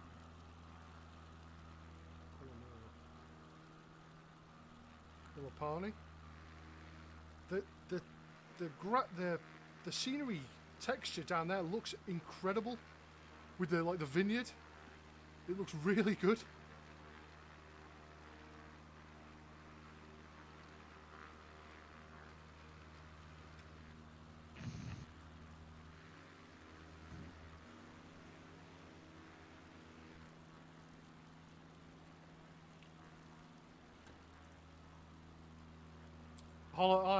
I'm much better. Wait, sorry, I didn't spot your message there. Much better. Feeling a bit better. Hey, Mountain. Am I muted? I haven't heard you. Well, I think I might have been muted for a while. I just saw the aircraft on the screen, so I thought, and then I just checked the Discord to see where they were in. Snuck in a couple minutes ago. Okay. Apparently muted. Yeah, holla, definitely, all better. I think it's just I needed some fresh air and to drink, take your ibuprofen and hydrate, get on with it. I think I just needed a couple of good nights sleep, and I got them, so.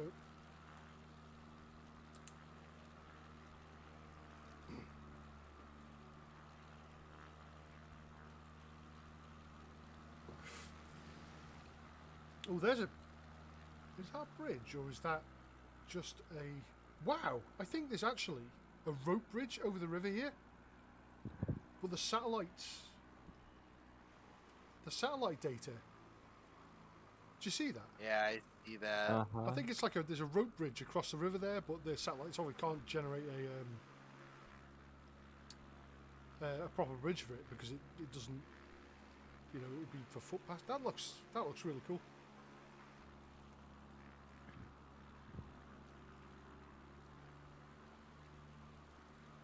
There we go. Now I got my mixture on there. Beautiful. Nice.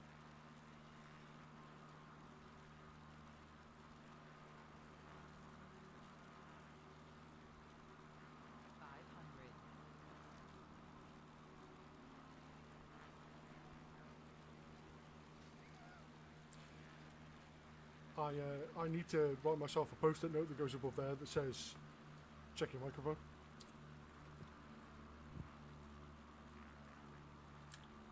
What did you say you were going to use to build a trim wheel? Oh yeah, sorry. I was I randomly got taken off to one thing. I'm just going to 3D print the housing for it, but it's going to have a normal everyday potentiometer, but it's going to be geared, so it's going to take 3 turns of the trim wheel to do 1 full rotation on the potentiometer. That's what I want to do anyway. There is different, if you go on sites like Thingiverse or Yegi, the people have designed them with like gauges built into them to show you where the center point is, and they don't really need calibration or anything. I've used potentiometers and Arduino builds for like I built my own rudder pedals before I got a proper set, and it worked really well. It just like the rudder pedals weren't strong enough for my fat legs and feet. That's awesome. I got to be careful during these calls, or else I'm going to end up buying a 3D printer. Yeah. Listen, I bought a cheap one off Amazon. It cost me, I think, £130. It's not expensive. Home build it yourself. Here's some instructions. They're not complete. Get on with it, sort of affair. And it was just I was so excited that I finally had a 3D printer, and I'd wanted one since the moment I heard about them, like in 1997. And I finally could afford one and have it in my house, and the future was now. And it's the 21st century, and I was just so excited. And I could never get it to print really nice. Like, I made a few things, like trinkets, and like I did a model of the Sydney Opera House, which actually came out quite well, and I spent so long like tuning it to make it perfect. And I kind of got annoyed by that, having to do that, because you had to do that for every single print. You had to fine-tune that printer to within an inch of its life to get it to print really nice. And anyway, I had a bit of a weird moment with a job I used to do, in that, let's say, I stopped working there very suddenly, and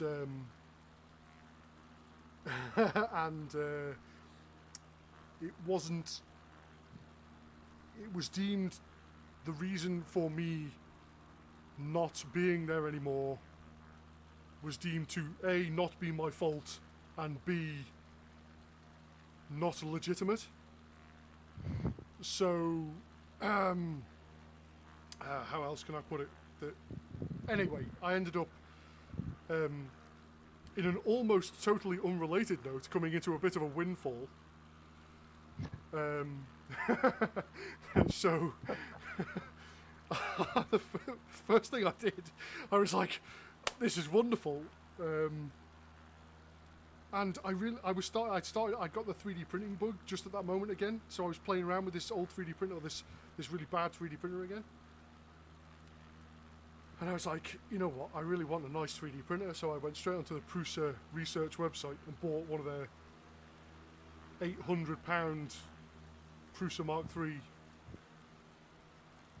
Very nice self-leveling 3D printers that is sat up there on my shelf right now and is amazing, and all I need to do is wipe the bed with IPA and load a file onto it. It automatically levels itself.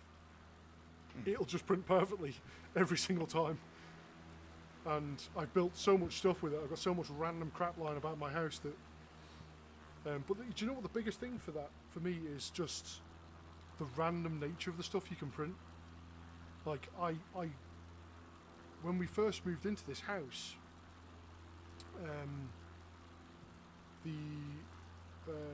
the toilet seat was broken, and we'd been back and forward to the hardware store so many times that I really didn't want to go again.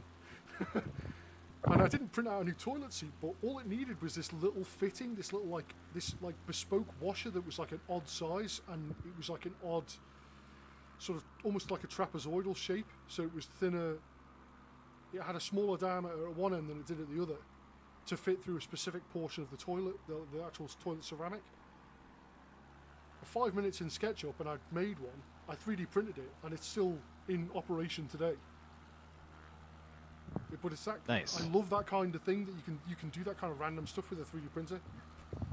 Like make random brackets, or make a holder for my webcam, or just random stuff. Like my monitor's got a 3D printed monitor stand that's attached to another monitor, like a proper monitor arm. I love the sort of the complete versatility of it. That, and you can make cool stuff like button boxes and joysticks and trim wheels and autopilot buttons. And if you look in the yeah, it's great for that kind of stuff. If you look in the hardware, FS hardware in the Discord, I posted some photos either today or yesterday of the button box that I made that's connected to my HOTAS. Oh, I gotta check that out because I just got parts from Amazon for that yesterday. Oh, nice. This one's completely. It's nice to hear about the cheap printers though, because I would be I have been very tempted many times by those. Oh, I would, but there are better, cheaper ones, if you know what I mean. Yeah, the story, the toilet. Keep calling me Keira Knightley. I'm better looking than Keira Knightley. That's not true. You can get like a really good 3D printer for nowadays, or you don't need to spend £700-800 or $1,000 or whatever. You can get one for $350 ish. You can get a good one. The Ender, the Creality Ender ones are supposed to be quite good. My friend's got a couple of those. Bebop had one. I can't remember the damn name of it though. Oh, Bridge, that's happening. I can't remember the name of it. Yeah, Bridge confirmed. A-net. It's not an A-net. There's another one with a like a capacitive probe that can level itself at the start of a print. That's the biggest quality of life increase you can have on a 3D printer, I think, is that auto leveling, because it means you don't have to keep leveling the thing every print. Yeah, that seems like it'd be a pain in the butt. Yeah. You can buy upgrades. I didn't for know a you lot of could them. get into that kind of stuff for that little, though. That's awesome. Oh yeah, you can. I mean, you can buy the cheapest 3D printers are what, $150 right now, maybe. And you can make them work if you're willing to spend a while, and then once the thing is built, start printing out the parts that make it better, and like incrementally upgrade it with its own printed parts, like literally create itself. Kirkness, yeah, your flight, it did look like you were showing up as unknown. It's no worries. Excuse me, I haven't got the 19. Yeah, like we've got there's another big one on Saturday. Again, more than welcome to join. It does that. It just shows people up as unknown every now and again. Yeah, but thanks for joining us. I think we're pretty much coming to the end of it right now. Well, not. We haven't got too far to go.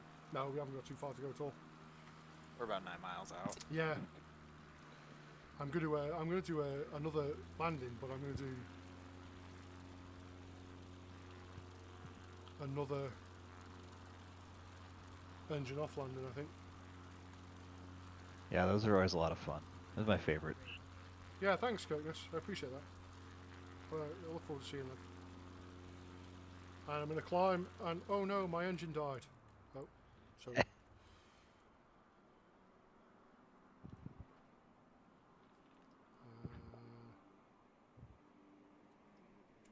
The only place. Oh, maybe I can make that sandbar. That looks like. Yeah, I'll go for that. I'll go for that super skinny one down there.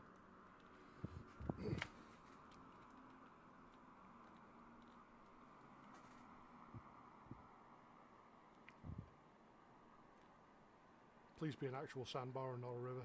It is.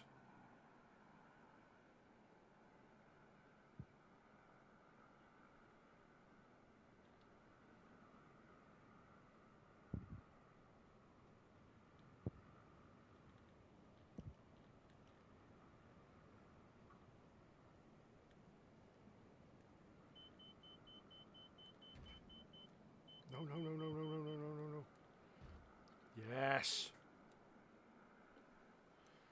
Nope, there's a river. Ah, crap. Okay.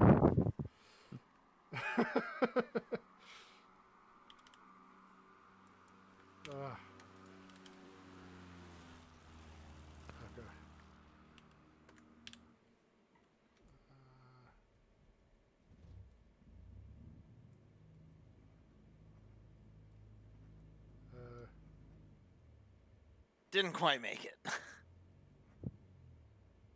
I landed fine, but I think it's probably going to be tough to take off if this thing turns into a river.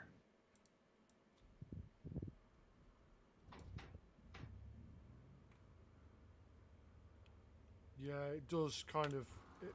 Where I'm on is solid right now, but. Oop. Did you go in as well? Oh, yeah, mine just.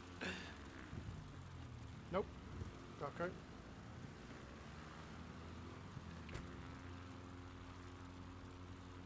Luke got it. Luke's got Yeah, it. you can just get it. Yeah, you can't just.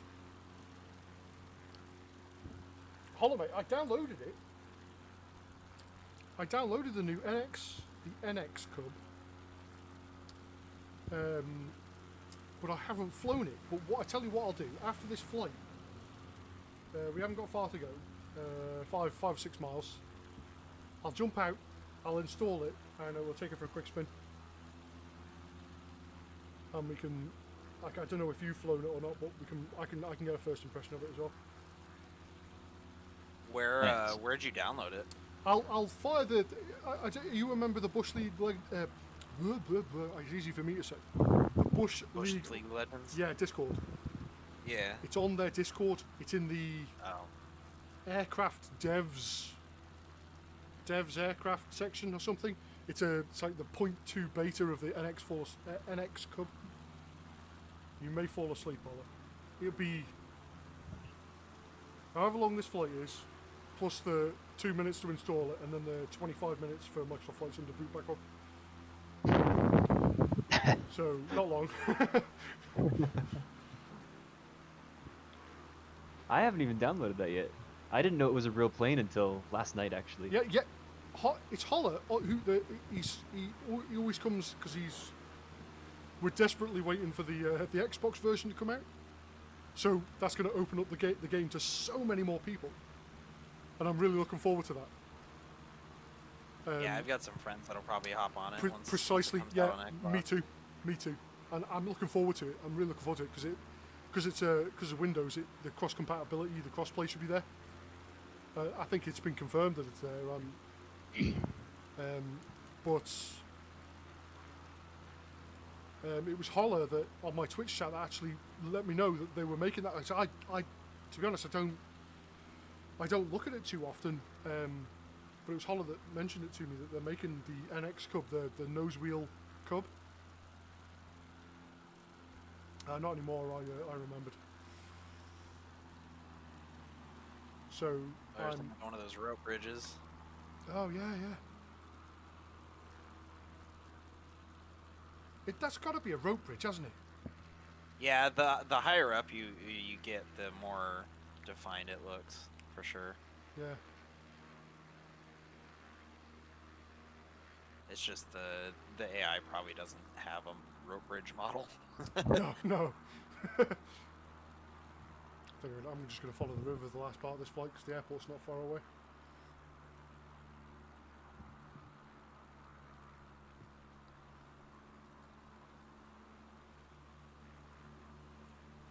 What do you think of the NX Cub? I've not tried it yet. Not even installed it. As in the real aircraft in real life, or? Yeah, just like the entire concept. There's a lot of people. So this is the thing, right? There's going to be a lot of people out there that go, "Oh my God, you're just ruining the Cub. It's supposed to be a tailwheel aircraft." Blah blah blah blah blah. Right? And I get that, but there's a lot of people that also realise that tailwheel flying is not the same as a normal nose wheel. You have to approach everything differently. You basically have to relearn how to land, relearn how to take off. You have to relearn how to taxi. Like, there's so many things that, and so I can appreciate also the appeal of having a nose gear on one of these. Do you know what I mean? Yeah, their marketing person said that only 15% of people, at least in the US, only 15% of people are rated to fly a tailwheel. That's it. I would believe 15% of pilots. That doesn't surprise me at all. Like, you've got to go to a specialist place to have tailwheel training, and that's probably in Alaska because, you know. No, I mean you can Idaho find or it all Alaska. over the place. I mean, we have it here in San Diego. It's just. Oh right, okay. Yeah, it's definitely available. It's just there's no, like, from a pilot standpoint, when you're doing all your training to make a career out of it, there's no financial return for getting a tailwheel endorsement. Yeah, that'll be part of it. But you can. Like, if you're going to go through the airlines, you're never going to be flying tailwheel planes, so it doesn't matter to have that endorsement or that experience, unless you're trying to do like banner towing is usually done with tailwheel planes. But that's more of an entry-level job anyway, so. Yeah, that's it. So I'm really not surprised that a company like Cubcrafters decided to make a nose wheel version. Yeah. It potentially it's opens also up. a lot of people, like a lot of GA pilots, shy away from purchasing tail wheels because they're a lot more expensive to insure. Well, yeah, you've got the ground loop issue. You've got Yeah. It's really easy to mess up in a tail wheel. yeah, that's it. And what's bad about having a nose wheel version of an aircraft? It just makes it like a lot easier to land. You know, why would you? Like, I can- Functionally, they're less effective like on soft fields, so they're more prone to like digging the nose wheel in, and then when that happens, then you nose forward, fuck up the whole plane. Whereas that's not really an issue with tail wheels. You can keep all the back pressure and keep your tail on the ground. Yeah. Well, this is an interesting runway.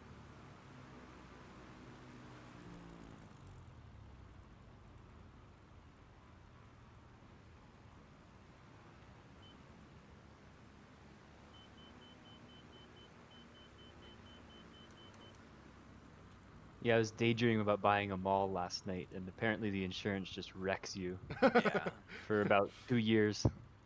malls are pretty cool though. Yeah, I'd like a mall in this, like there was in an FSX, wasn't there? I used to love that aircraft. I could never land the damn thing because I didn't really spend any time trying to land tail wheels. I tended to fly the larger turboprops or regional stuff there, but this game, when I saw what it was capable of, I remember the original announcements of it. I was like, "Oh man, that's going to be so good." Like that. Thus concludes the official tour, gentlemen. Thank you very much. Yeah, nice. It was a fun flight. It was good, wasn't it? Yeah, I really enjoyed that. Yeah. It's up on the website forever now, so the flight plan's going to stay there.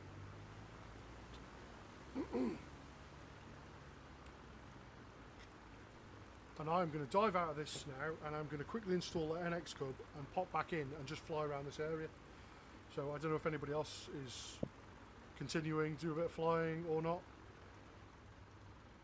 I'm probably I gonna wanna- dip out for the night. Yeah, no worries.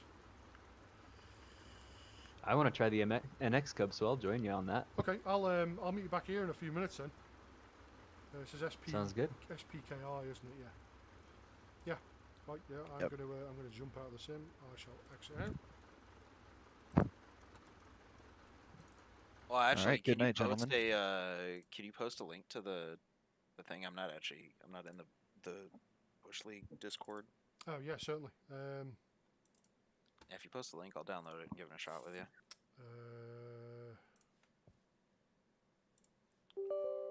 Yep. I'm in my Discord window. 2 seconds.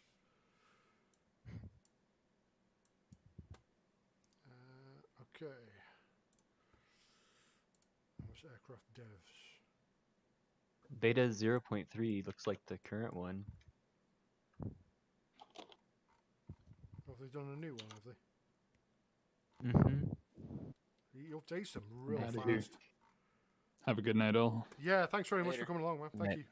Yeah, no worries. Good flight.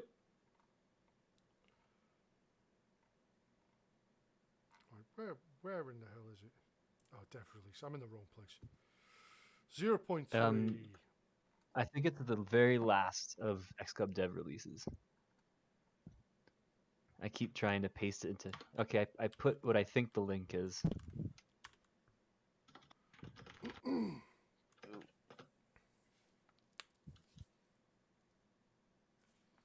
Okay. I put it in our add-ons aircraft, but I haven't actually tried to use that link yet. Yeah, Yeah, I looks wouldn't. like it. Yeah. 0.3. Once you've downloaded it, just delete the link. I don't feel right download like direct link into a file when this guy's put a lot of effort in. You know. Yeah. No, it's Yeah. cool for like if you're not a member of their Discord, but I encourage you to join because they've got a couple of other cool stuff as well. They've got a bunch of. Other Well, cool does- stuff. Does everyone who was looking for it have it? Like in this call right now?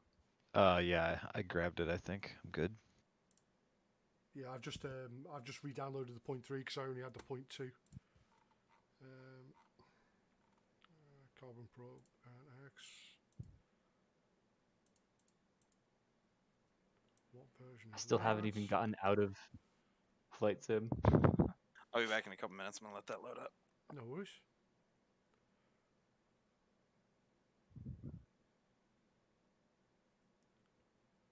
Where is it? Carbon. Have you tried the Kit Fox in MSFS? No, I haven't. Apparently, it was really, really bad, so I never bothered downloading it. There was a load of people complaining about it, so I gave it a miss. Same. I was wondering. Yeah, I was. Some people have said that it's a little bit fixed now. Yeah. But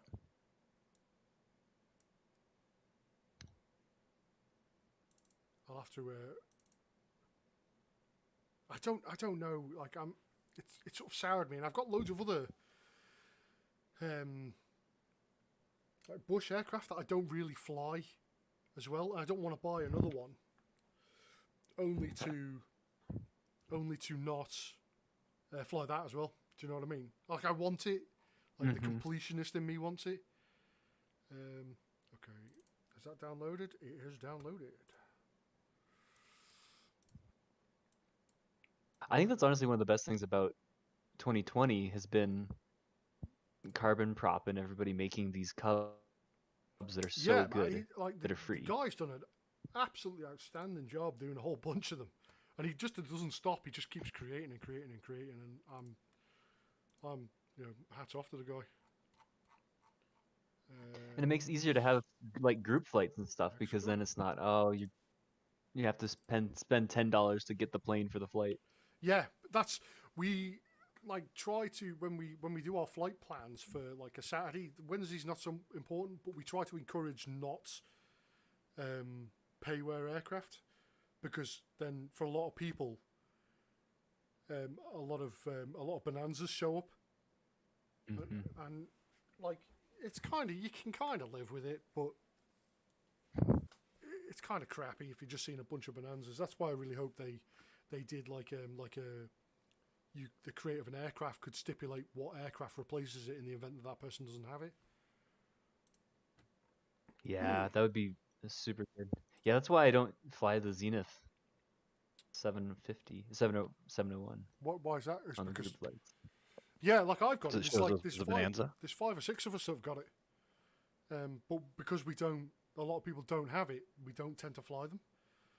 Exactly. Yeah. We do it was always my intention to do like a group flight specifically if people wanted to fly payware stuff. So it'd be stuff like the Power Solo or the Zenith or the Bird Dog, because a lot of people have those 3.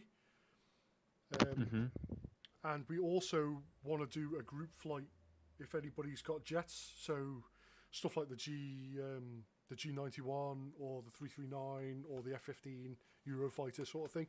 We want to do a couple of the big where we can cover 1,000 miles in 20 minutes, sort of Mach 6 flights, and just terrorize a bunch of people at a major international airport. That's the dream. So we're going to do that.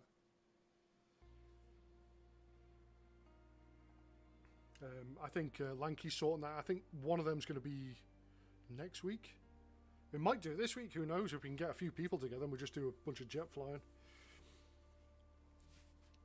Yeah, I don't have any jets. Nothing like those. No, I've got the 339 because it was one of the first ones out, and I wanted a jet real bad. I have the F-15 and the G91. I kind of like the Eurofighter. It's neat design. Yeah, I like it as an aircraft. I've had a go at one and it wasn't really that good. I don't know whether it's improved any. You'd have to talk to somebody who's got an improved version of it. And the F-15's come a long way. When it first released, it couldn't go above 600 knots. It was a bit weird, and that irritated me. Yeah, that would be irritating. Yeah. Mach 2 aircraft that's restricted to 600 knots randomly, and then it had random issues like when you'd spawn in the aircraft, the engines weren't running, and like you'd hit the Control E because the engine starting method didn't work, and it'd only randomly start one engine, so like you couldn't take off. Like, and then one engine would randomly start halfway through a flight. It was just a bit weird, and there was lots of broken things. It's not so bad now. There's still a few things, I think. I haven't flown it in a week or so. They fixed a lot of the stuff. Huh. It's a lot of fun. I got a brilliant photo above Everest, or somewhere in Nepal. A top-down screenshot at 41,000 feet. It just looks amazing. Yeah, I mean, that's the appeal of the jets. You can just do awesome, crazy stuff with them without even thinking about it. SPKI, wasn't it? SPKI. Uh-huh. Oh, yeah, that's nice. Alright, let's see. It's pretty. NX Cub. It's got the image of the normal one. Let's change. Do the liveries work? Wow, the liveries work. Let's see if the Bushrats ones work as well. Damn, they don't. I'm pretty sure North Coaster still has to do the metadata for those manually at this point. Oh yeah, he's a brave soul. Ooh, that one looks like white walls. I like that. I'll have that. Right, let's change. We're going with clear skies because I'm not dealing with that. 2 p.m. will do.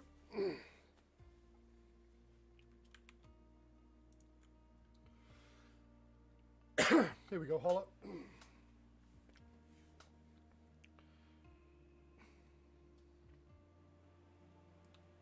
I got high hopes for this for some reason.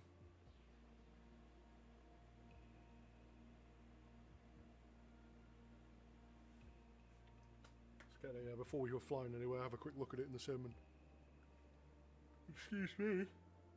Oh.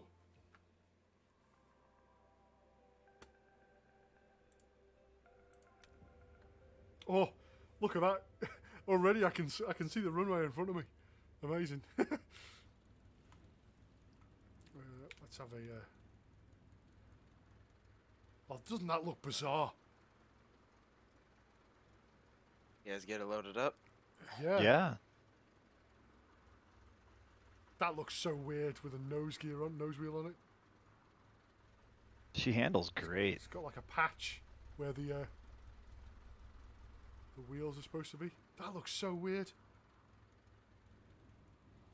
Which airport did you say? SPKI. Sierra Papa Kilo India. I was off by one letter. Thanks. No worries. That's a nice looking. I like that livery as well. Well, at least now your Bonanza isn't doing a wheelie.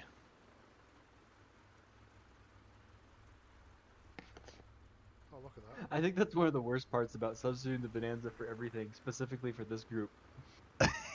Yeah. It's just Bonanzas on their noses and Bonanzas on their tails. Well, now it's going to be a Bonanza proper. If no one Yeah, else no, is there. It's just going to show up as a normal Regular Bonanza. Right, let's have a. Let's fly from the cockpit first, shall we? What have we got? Oh, I got a nose wheel. Yay! I can steer. Oh wow! I like that. Just pops right up. Yeah. Let's have a, get the flaps out, and then let's just come back round and just land it for the first time ever. See what happens.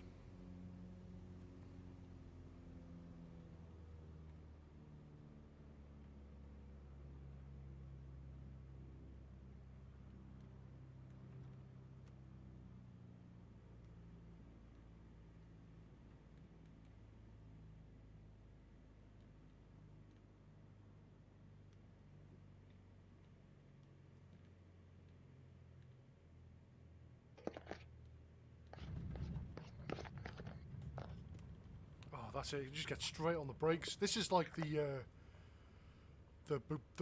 bush plane for the, you know, for the.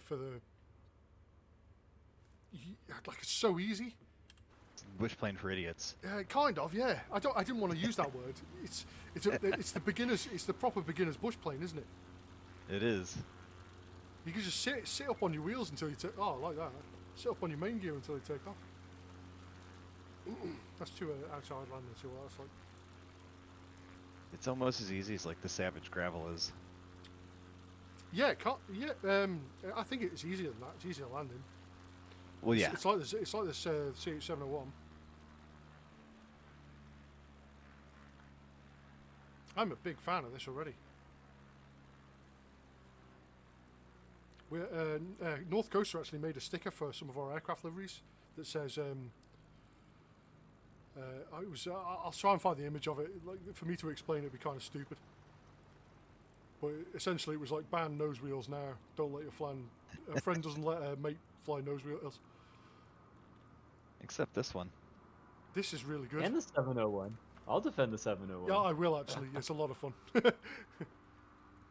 I just have huge sentimental value because when I was like 10, I was on a road trip and I begged my parents to pull over because I saw the sign from Mexico, Missouri. Yeah. And they let me, as like a random little kid, just walk into their hangar and sit in that plane, that exact blue and yellow plane. Oh yeah. So ever since then, I've loved that thing. Right, yeah, confirmed. I really like this aircraft. After 2 little hops. A Cub with a nose wheel. Heresy. It's a good kind of heresy, though. Yeah, it's nice, isn't it? I like it. Oh, yep.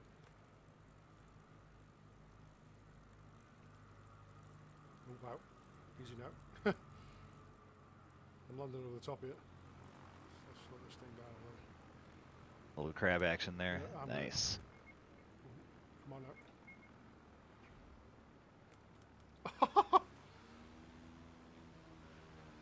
That's I like this. That does make landings a bit easier, doesn't it? A bit easier.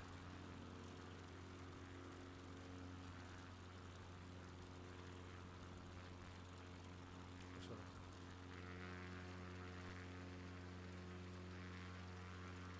It's just weird seeing a nose gear on a Cub.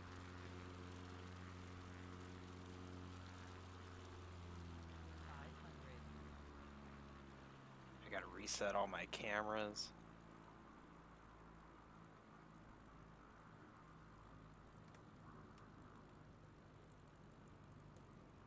Okay.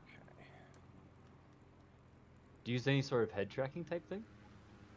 I have, but honestly, I don't really like head tracking that much. It gets kind of annoying. I like being able to move my head around how I want it. Yeah, same. I built my own head tracking. And it's kind of okay. Once you've trimmed it and made it work right, you have to spend a little bit of time sort of getting used to it on your own head and like tuning it for how you use it. Yeah. But I did enjoy it. I just like I look around a lot, so I didn't. And I spend quite a lot of time flying in third person because I enjoy looking at the aircraft. Yeah, me too.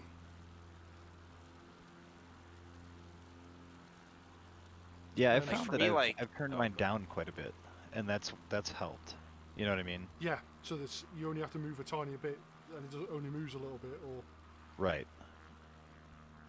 Yeah, for me, like, I like it when I want to use it. So, like, when I'm in first person and I'm moving around and looking at different things and all that, like, it's great.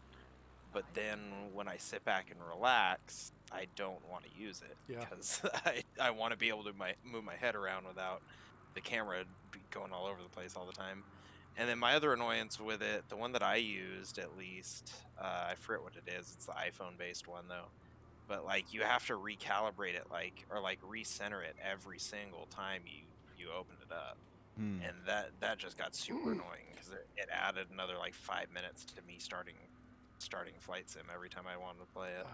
the one I used was I used an open source one called OpenTrack, and then I got an old I think it was a PS3 or a PS2 camera, which is USB, and it comes. You can get drivers on the internet for it. It's basically just a webcam, but you modify it.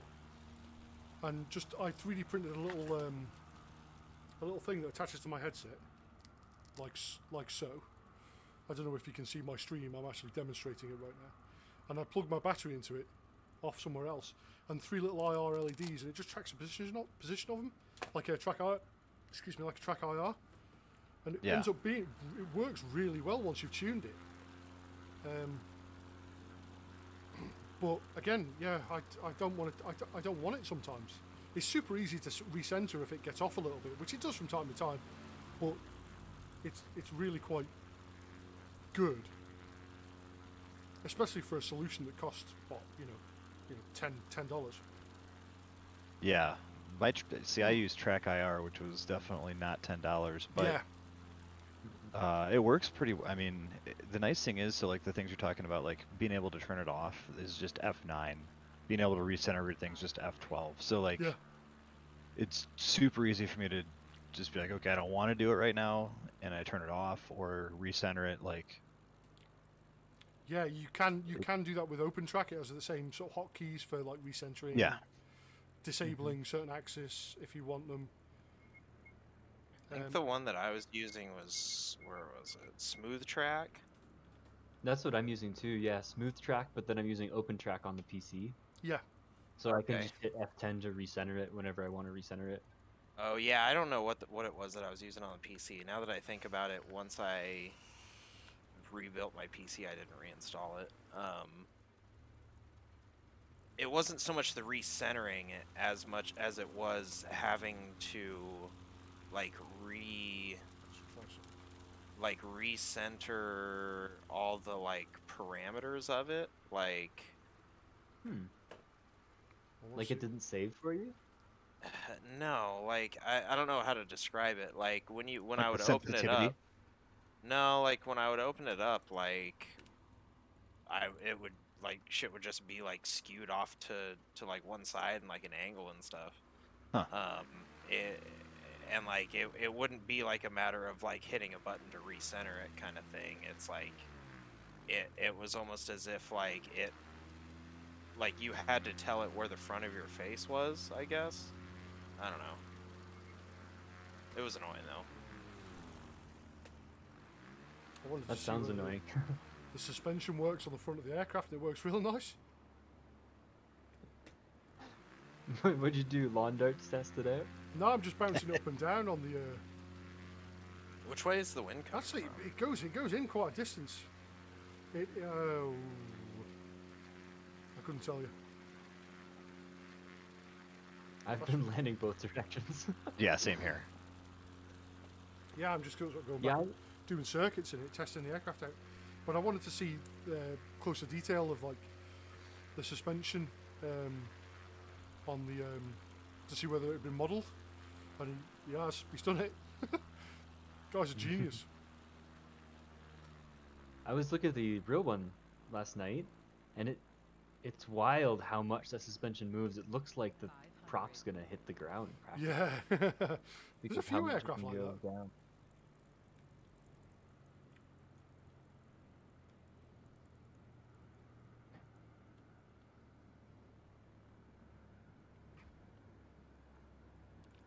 Right, I'm going to try a short landing this time. I'm going to try landing as slow as possible.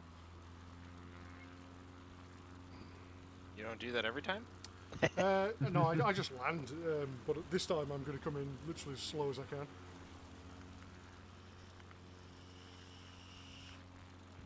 That's weird. Baptiste is still a bonanza for me. Yeah, same here. But I can see the other NX Cubs. Oh, really? Oh, See, right. everybody's still a bonanza. I'm in the 0.3 NX Cub, the latest one. Me too. All right, I'm going to maybe the liveries. Yeah. I'm using just the normal like Mountain Echo, Expedition Echo actually. Let's see. 45 knots. You can go 33 slower knots. than that. Yeah, 33 Yeah, there knots. you go. Is that full flaps? Oh yeah, Post flap bugs. post flat Yeah. plug, yeah. 34. Stall horns coming on. I'm getting into tail strike territory here though. It doesn't quite tail strike. It's also got a skid on it, or at least the real one does. Oh, for that exact reason. Just in case a tail wheel pilot's flying it. Oh, that stops short. Yeah. I found the skid on a 172 in real life before once. That was fun. Yeah? Yeah. Oof. It's just a brief one. just a whiff. Just a kiss, that's all.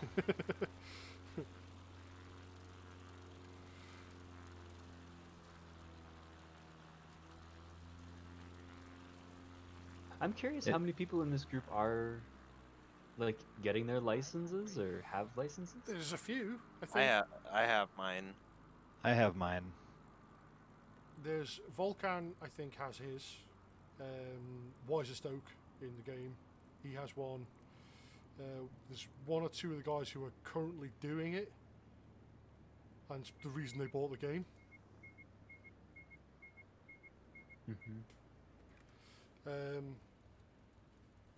There's got to be, I'd say in our group there's maybe 10 in total. That's pretty good. It's a like there's a lot. I think that there's definitely one person that I know of is doing his ground school right now because of this game. And That's because great. He started his ground school, I think, last week. Nice. Because he enjoyed it so much, and he was like, "This is so much fun." And talking to people like Volcan, and there's one of the other guys who's got his license. They both. He got it. He's basically started because of that. Then we've got Moose. I couldn't tell you where. He's from the US somewhere. I know he's told me, but for the life of me, I can't remember where. But he's a mechanic.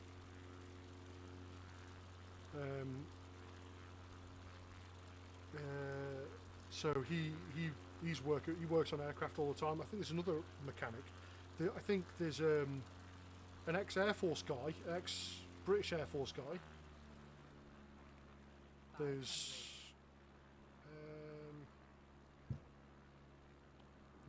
a fair few of that type of aviation people. That's a lot. That's awesome. I'm most about the game because I'm finally I could finally afford to get a license, but can't do it right now because of COVID. Yeah. Yeah, there's that. Yeah. See, I got my license. Go on. Oh, I was gonna say I got my license, but flying is just not cheap, and Yeah. you get out of currency, and to be honest, if I'm not going to be able to fly a fair bit and be fairly proficient, I'd rather just not really fly much at all. Yeah, I think I get what you mean with that. I've had a few lessons, but nothing. I've never been in a position where I've been able to. Like, I suppose I have been able to afford it once or twice. So, like, I've been in a position where I could afford it, but I've had other things that have, had to happen before that. So I haven't. I'd love to do it, but until I could commit a decent chunk of time to it, then I don't think I will. Yeah, I mean, you're looking at probably 50 hours of flight time, and Yeah. $8,000 to $10,000 here in the U.S. is. Yeah, if I went down that road, I'd want to be a helicopter pilot anyway. Oof. And So 3 times more yeah, expensive. precisely. There's a lot of money involved, money that I just don't have. Like, I'm also looking at, believe it or not, I'm looking at going back to university as a mature student. I'm not old by any stretch, but I missed the original boat on university because I decided I'd join the army instead, which was just fucking hindsight's a wonderful thing. I did that too. I mean, did you guys have like a, Nope. college fund or anything like Nope. that afterwards, or no? Oh, okay. Nope. All right. Nothing. That's how I got my degree. Yeah, that's precisely. I wish they did, because that's exactly what I would have done. Because that's a significant outlay, but I'm actually looking at potentially going back and doing like mechanical engineering or.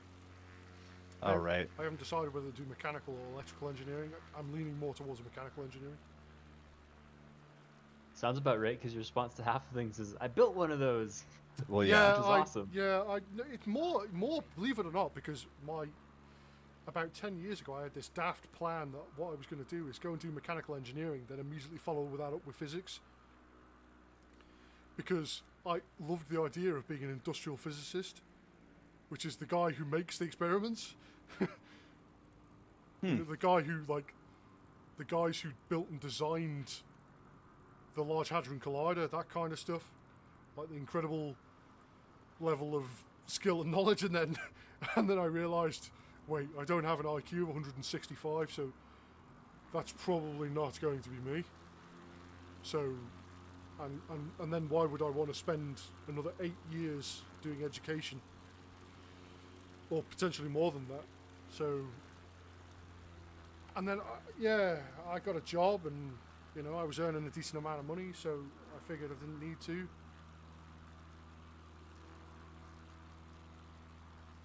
It is what it is, Yeah. Well, and by the time I was able to afford to get my pilot's license, I already had a job that was going to pay me more than entry-level pilot would ever look at. So there's just no point. But then, I realised that the career progression, what I was doing, was going nowhere. And now my circumstances changed because I had to move quite far away from where I used to live. With my partner, because she's a doctor, so she was earning more money than me anyway.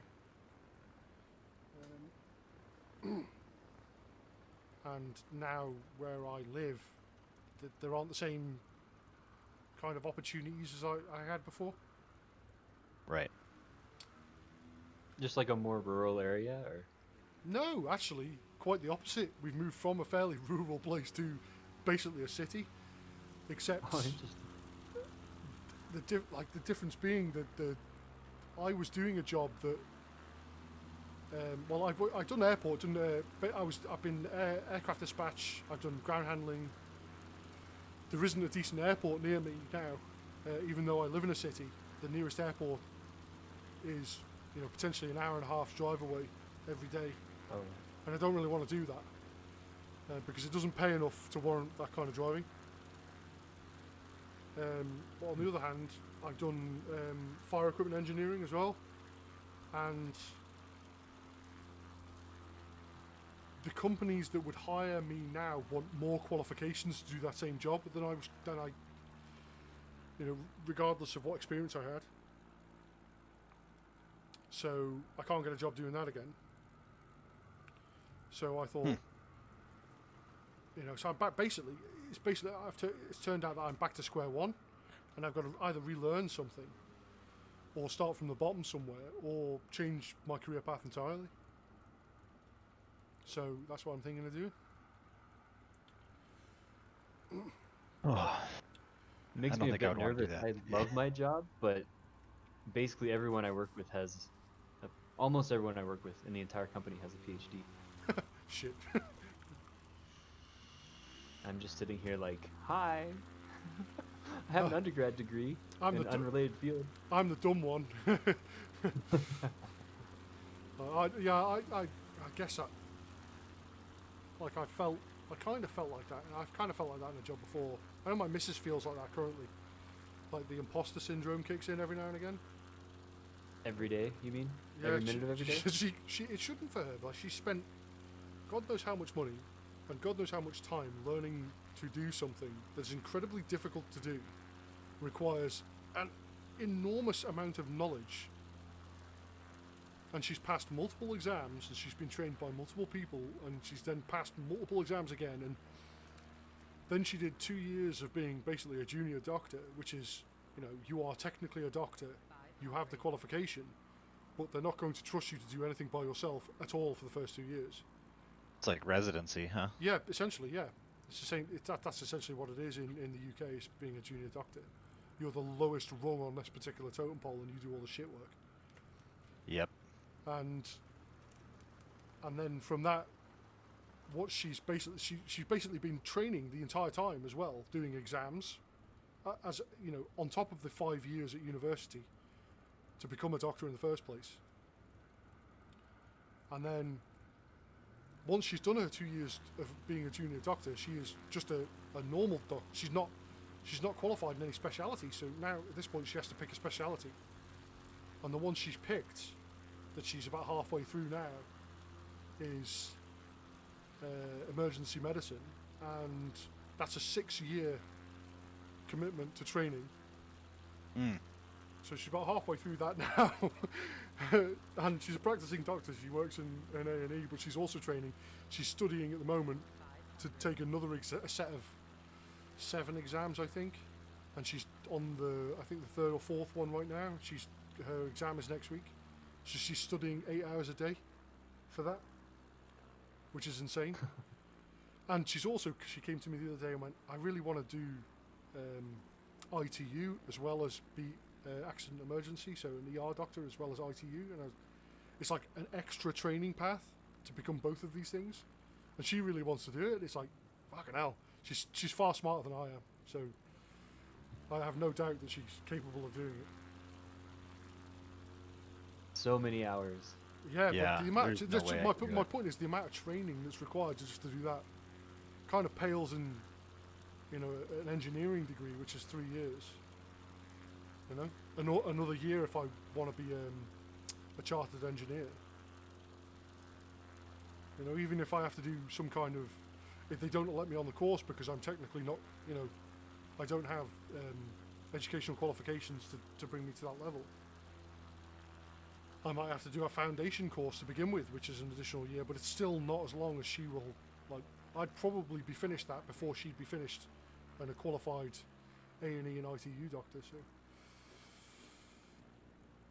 It's nuts. Yeah, one of my friends just signed up to go to 2 years of extra school. Yeah. So he could transfer into a medical school Wow. to start the process to be a doctor. That's insane, isn't it? Yeah. And he's not doing it for the money, that's for sure. He was making very, very good money. I said I was making okay money. I wasn't rich or anything.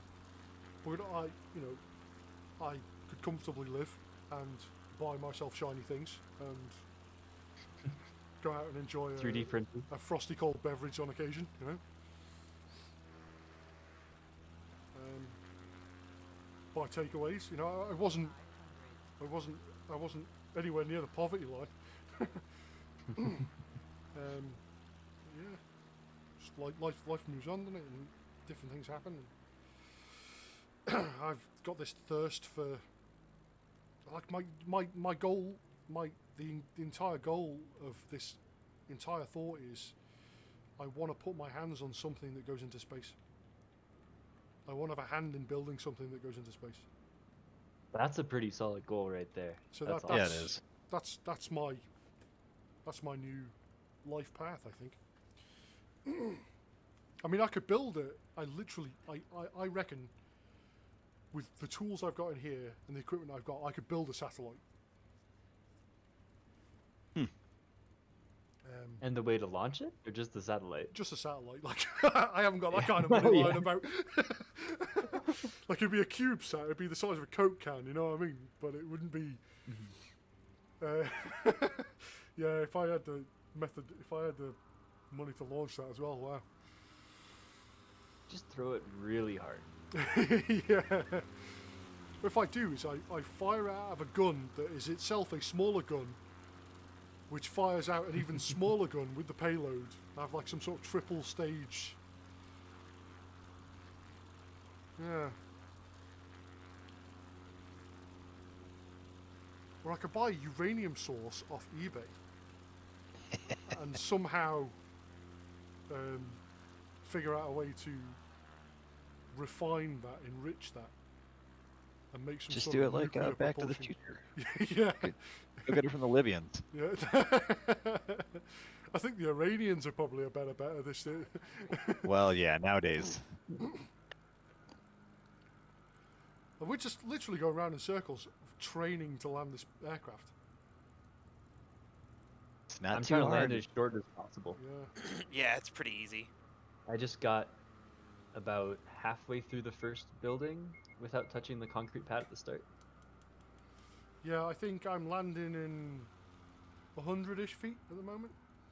I do have. Did you have any of you guys seen the stall course that Mojo Mike made? Yeah. You have.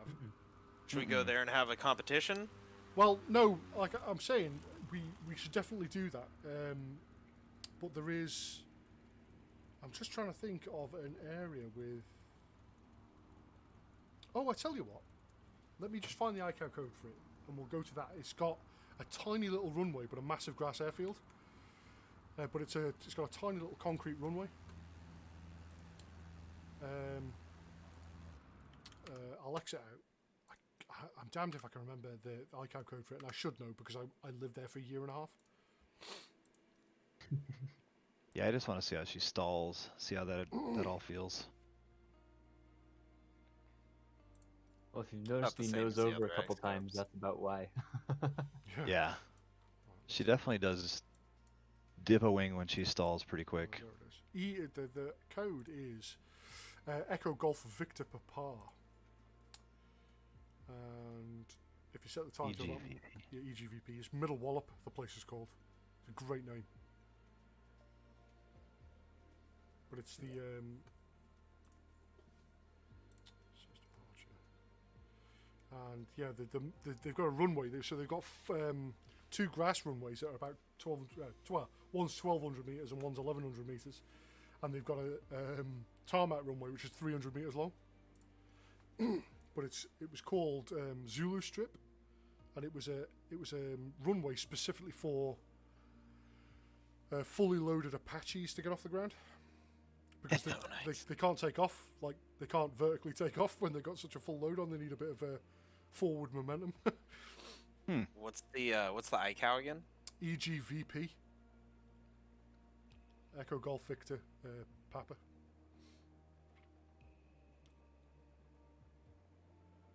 Real nice. I'll see you in 20 minutes. Oh, this is on one of those Sabrent rocket SSDs, like 3,500 megabit per second, and with a 3900X, and it still takes that long to load. Like so. I'm on old school 2 terabyte, like slow spinning drive on this. Oh yeah. Oh no, spinning rust. Oh no. But not even a fast spinning drive. Like I not would one recommend of the just 700s or whatever. getting literally a 256 gigabyte SSD for $20 or whatever, however much they are, and just plugging it in. I got a and running it off terabyte that. for like $60. Yeah, that's it. Yeah. Like my terabyte, I got a 2 terabyte NVMe SSD, which was I think 160 pound, something like that, and then I've got 2 500 gig Kingston SSDs, which are super cheap on Amazon. I really want to upgrade them to a couple of terabyte ones because I'm running out of space on them again. Right. Yeah, I think my flight sim install with the scenery caches, with the everything else is, I think I'm over 200 gigabytes. Oh yeah, I am now. Probably. Yeah. I've got my community folder on an SSD as well. Just to try and save any time I can. Yeah, the only thing I have in my computer are 2 NVMEs. That's it, just 2 single terabyte NVMEs. I could put another one in. I've got the old one, a 256, but I'm saving it for another machine, so I don't really want to put another one in, if you know what I mean. Yeah. Right, but She loads up pretty quick though. I'm already over there now. yeah, I'm loaded in. I might be one of the only ones on a laptop. Oh, nice. Oh no. No, it's 40 knots. It starts to duck out. I'm not fully stalling. 38, 40 knots. 40 knots with no flaps is not bad. With 50% fuel load. Is that full power stall for that? No, that was just, you know, flaps up, no power, point the nose up. See what happens. Power off stall, yeah. Yeah.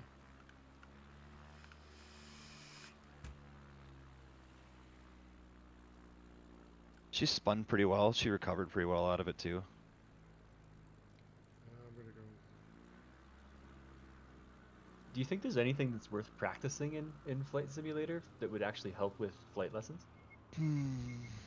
Procedural stuff. Yeah, procedural stuff. You know what? Honestly, like the slip to land is really fun to do in Flight Simulator, and it's really fun to do in real life. But Yeah. doing it in real life, it feels weird. So if you do it a few times in the simulator first, then you kind of understand. Like I have a favorite foot. I usually push my left foot forward when I do a slip to land, and I don't know if I could train myself out of that on the sim or not, but it seems to be like I did it a few times in the simulator before I did it for the first time in real life, and it felt more comfortable. Yeah. It's still weird. I mean, my flight instructor would make me come in on final at pattern altitude at 1,000 feet and lose all of that Hell yeah. on final, which it's a lot of fun. A lot of fun. I can tell we're in the UK. It's raining. Oh, I turn live weather off immediately. I know better. I don't think it's raining where I am. It's probably just cold. How cold is cold? Oh, like 6 degrees centigrade. So not really cold, It's just relatively warm. not cold, just miserable. Mm-hmm. Not particularly pleasant. Like, you wouldn't want to sit outside with a beer, if you know what I mean. Right? Oh, I don't know. 2 weekends ago, some friends and I went snowboarding. We hiked up to Oh, that's about different. That's different. 12 or 13,000 feet, and then we just sat there and had ciders and beers for like 3 hours. No, that is. I'm going to go with that's entirely different. Yeah, I it is. wa- It's voluntary. I want that. Yeah, I'd do that. I think my missus is planning a barbecue at some point this week, which means I'm cooking outside. Not her. Well, she's not allowed to. I won't let her touch the barbecue. That's my. That's like to be horrifically sexist. This is man's domain. Get off the charcoal, woman. She. The only time she requests a barbecue, because she knows I'll cook it. Whereas she tends to make most of the food in our house, because she really enjoys it. And I cook as well. I'm not saying I don't. She's better at it than me. Without a doubt.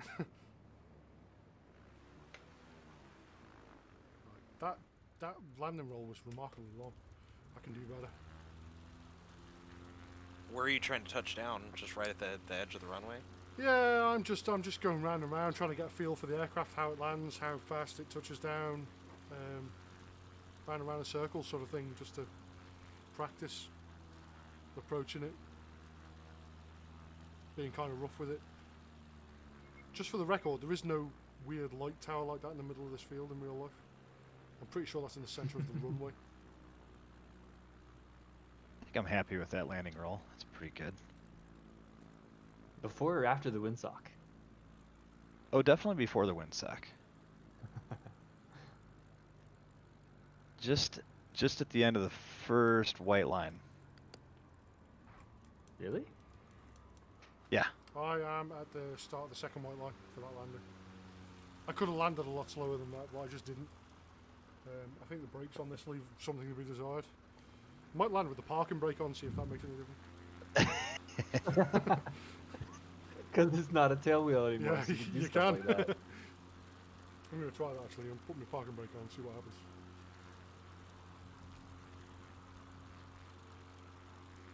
Oh, well, I didn't make it to the runway.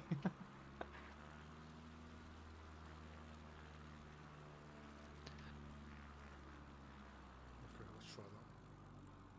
I'm pretty sure parking brake is on.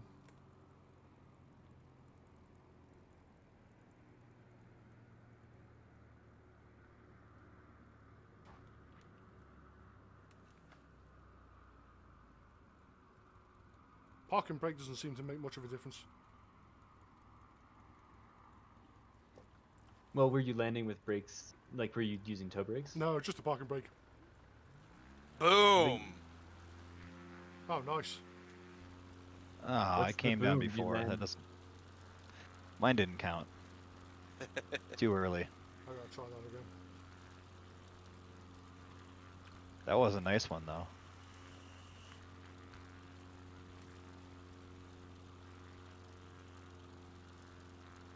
I'd probably be doing a lot better if I was actually flying an approach. You could actually like look up over the cowling a bit. Yeah, as opposed to just like rolling out onto the runway, hitting it 200 feet off the ground. Yeah. This is complete hoon-like flying going on. Oh, there we go. That's about halfway through the first stripe. Less than Yeah, halfway through the first stripe. Nice. Oh no, I must be like in need of replacement brake pads or something on my aircraft because Just gotta slow down, man. it's just not. Maybe there's heat effects in the new mod. Who knows? I've like overheated the brakes or something. It's not letting me stop that fast.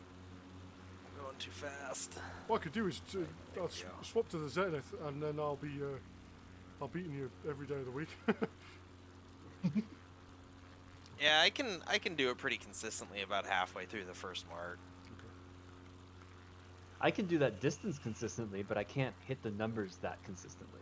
Have you got any tips for that then? It's all about throttle control. Control your descent rate with throttle and your Yep. speed with your nose angle. So you're probably coming in nose high for that, right? Oh yeah. Yeah. Yeah. 25 degrees, full power. Yeah, not full power, but I'm riding the stall horn in. Yeah, I'm coming in at like under 40 knots. Oh, that was significantly better. If I land a little bit further back. Okay, yeah, this. Yeah. I can do this. It's just. I mean, you really want to be dropping right on the numbers. Yeah. Yeah. Wow, that was a crash, wasn't it? I'm on my wheel. Well, probably most of them at least. Anyway, What's left of them? so some of them will be bouncing down the runway. I've done plenty of crashes like that. Okay, right, let's try. Yeah, this. no, I'm about like 4 degrees nose high. I'm already I'm on this. coming in at like 31 knots. So is it accurate for the white stripe on the Garmin to end above 40 knots, but you can fly so far below 40 knots? I imagine Yeah. it would be. Yeah, the stall speeds that are published are not like accurate because they're all calculated for max gross weight. Yeah, and like they'd be like the worst And case no scenario flaps. stall. Yeah. Like that's like the rated power of stuff, like the rated like tensile strength of a rope. This can hold. Yeah. This is rated for 200 kilos, when it can carry way more than that.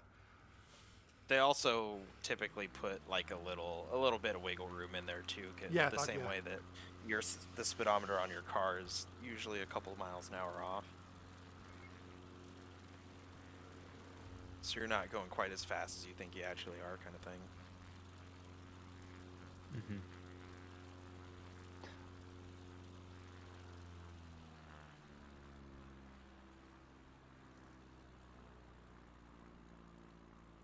We could switch to the Zenith and see who can land within the numbers.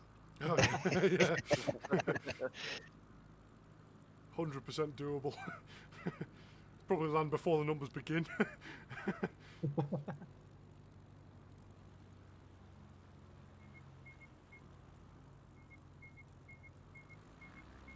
The Zenith is crazy because you can be so nose high with while still being stable.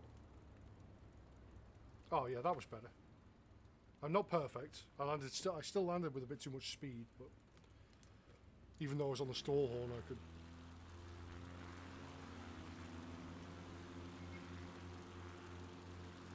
How far through the strike?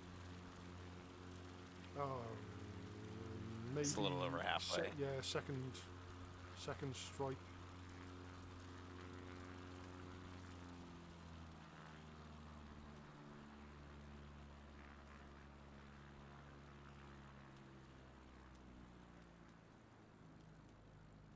Oh man, Zenith is so much louder. Yeah. 500,000 RPM Rotax engine in it. Yeah.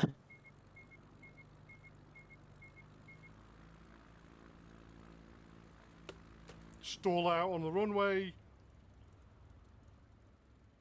Oh. Just basically stall it onto the runway there. Are we in the exact same spot? On the runway? Pretty much, yeah. Right, where's General? Developer. Ooh, I gotta go get the Zenith. Yeah, same. I'm just putting developer mode on so I don't have to exit out. Is that a DLC plane? Yeah, it's a payware. Add-on? This is oh, I've just zoomed past the Zenith. Yeah, let's have that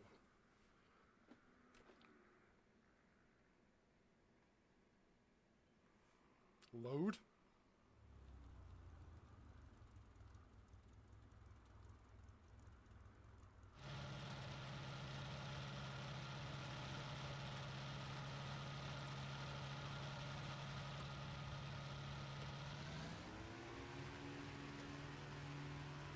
This has got like a rudder that's the same size as the main wing.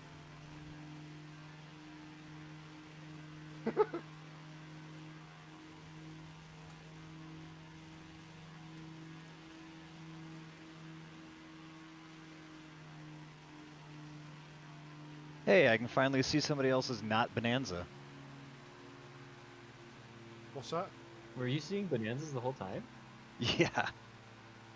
But I can see a 701 now. Oh, nice. That's, yeah, I'm in a 701. I think I'm in one, I just can't see mine. I'm just gonna land. Yeah, it'll take a second. I'm gonna try and land at like 8 knots. I'm using one of the default liveries, but I think you guys should be able to see No, I landed before the runway, but I'm technically before the numbers on the runway. it. Well, that's not that hard. Go land back at those trees. Does anybody else find the co-pilot in this just a touch creepy though? The female co-pilot. I'm gonna eject her.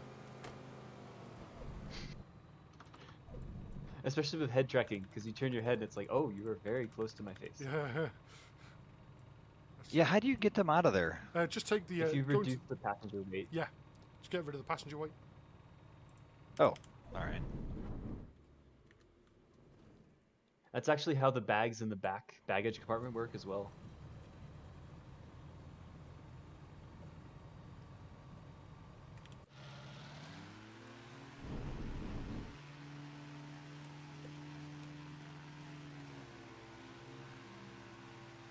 Beautiful.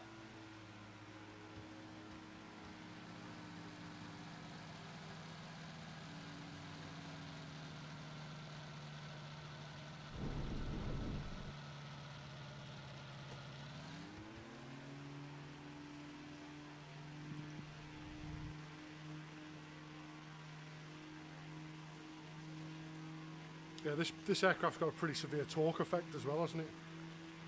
Mm-hmm. Well, I think this one has, I don't know which engine it has, but it seems kind of super powerful. Well, when the aircraft That's- weighs less than the trousers that I'm wearing. Like, Yeah, I just don't think this is the standard Rotax. I was gonna say super powerful isn't something people typically use to describe a Rotax engine. no. No, I don't think this is the Rotax. This thing's basically like an enclosed ultralight. Yeah. They're all metal though, which is interesting. Land on the numbers and stop just before the numbers end. Nice.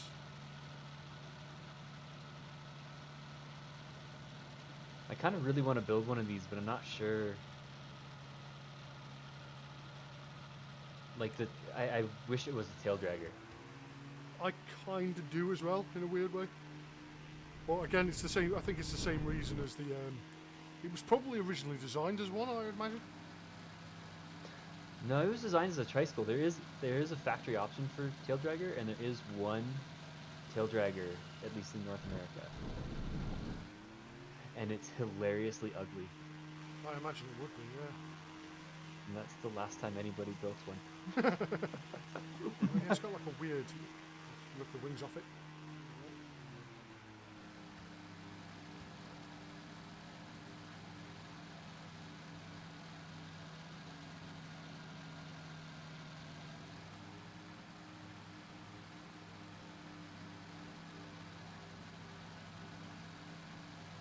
It just seems with this landing so short, it would be amazing for backcountry strips, but at the same time, if you have rocks and stuff, then those would probably be a problem.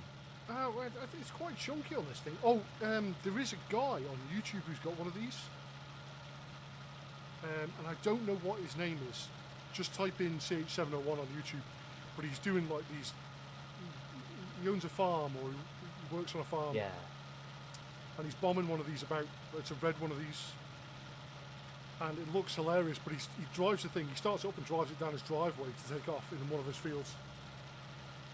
And the thing Yeah, is and I trying think to avoid he's the got mud. the engine that this one has in it.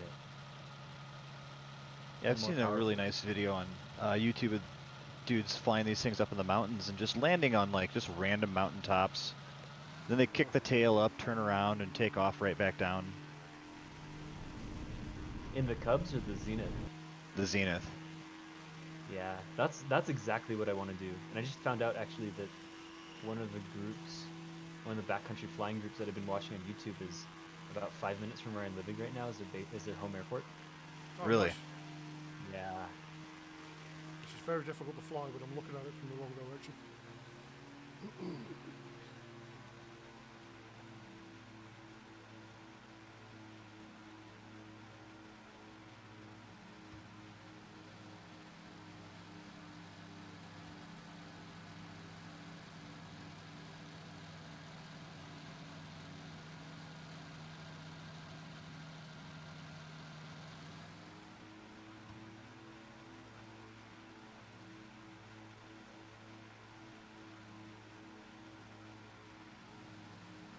I think that would be my goal with pilot's license, would be to go camping in the backcountry with it. Yeah, it's got a very We sort have of a romantic appeal. there, It? there's an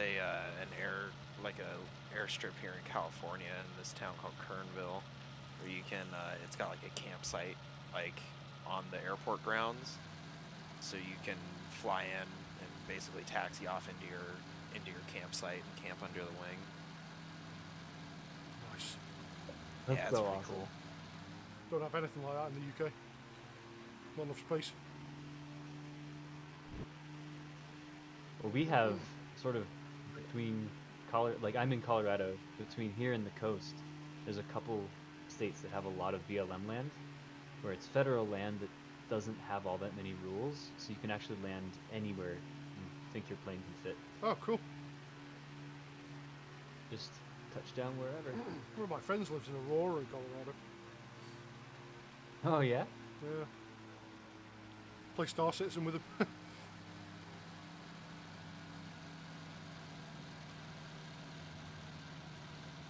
I Oh, fucked that up. Ooh! that looked painful. Yeah. Work out on that one.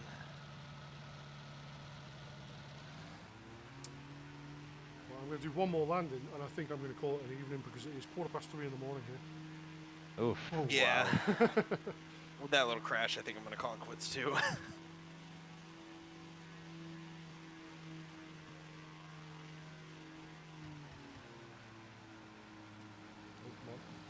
Let's try and get a real nice final landing. Oh, it's not going to be that good.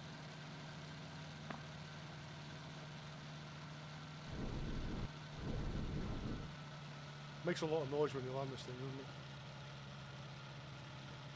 But then it stops making noise and it always makes me feel like I've bounced. Yeah. It's got a harsh noise, isn't it? Might just be hitting the ground kind of hard.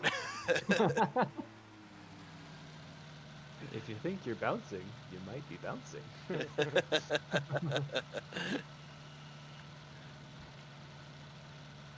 Alright guys, thanks for letting me fly with you. Yeah, no worries, man. Thanks, Yeah, thanks for it's a flying. great time.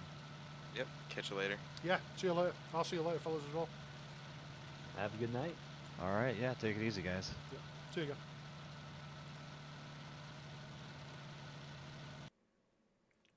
Wonderful. Thanks very much for watching. Willis, if you're still there, thanks very much for that. That was unexpected. Thank you very much. Flying again on Saturday. Might stream before then, probably not. Might do some jet stuff tomorrow or Friday. But thank you very much, and see you next time.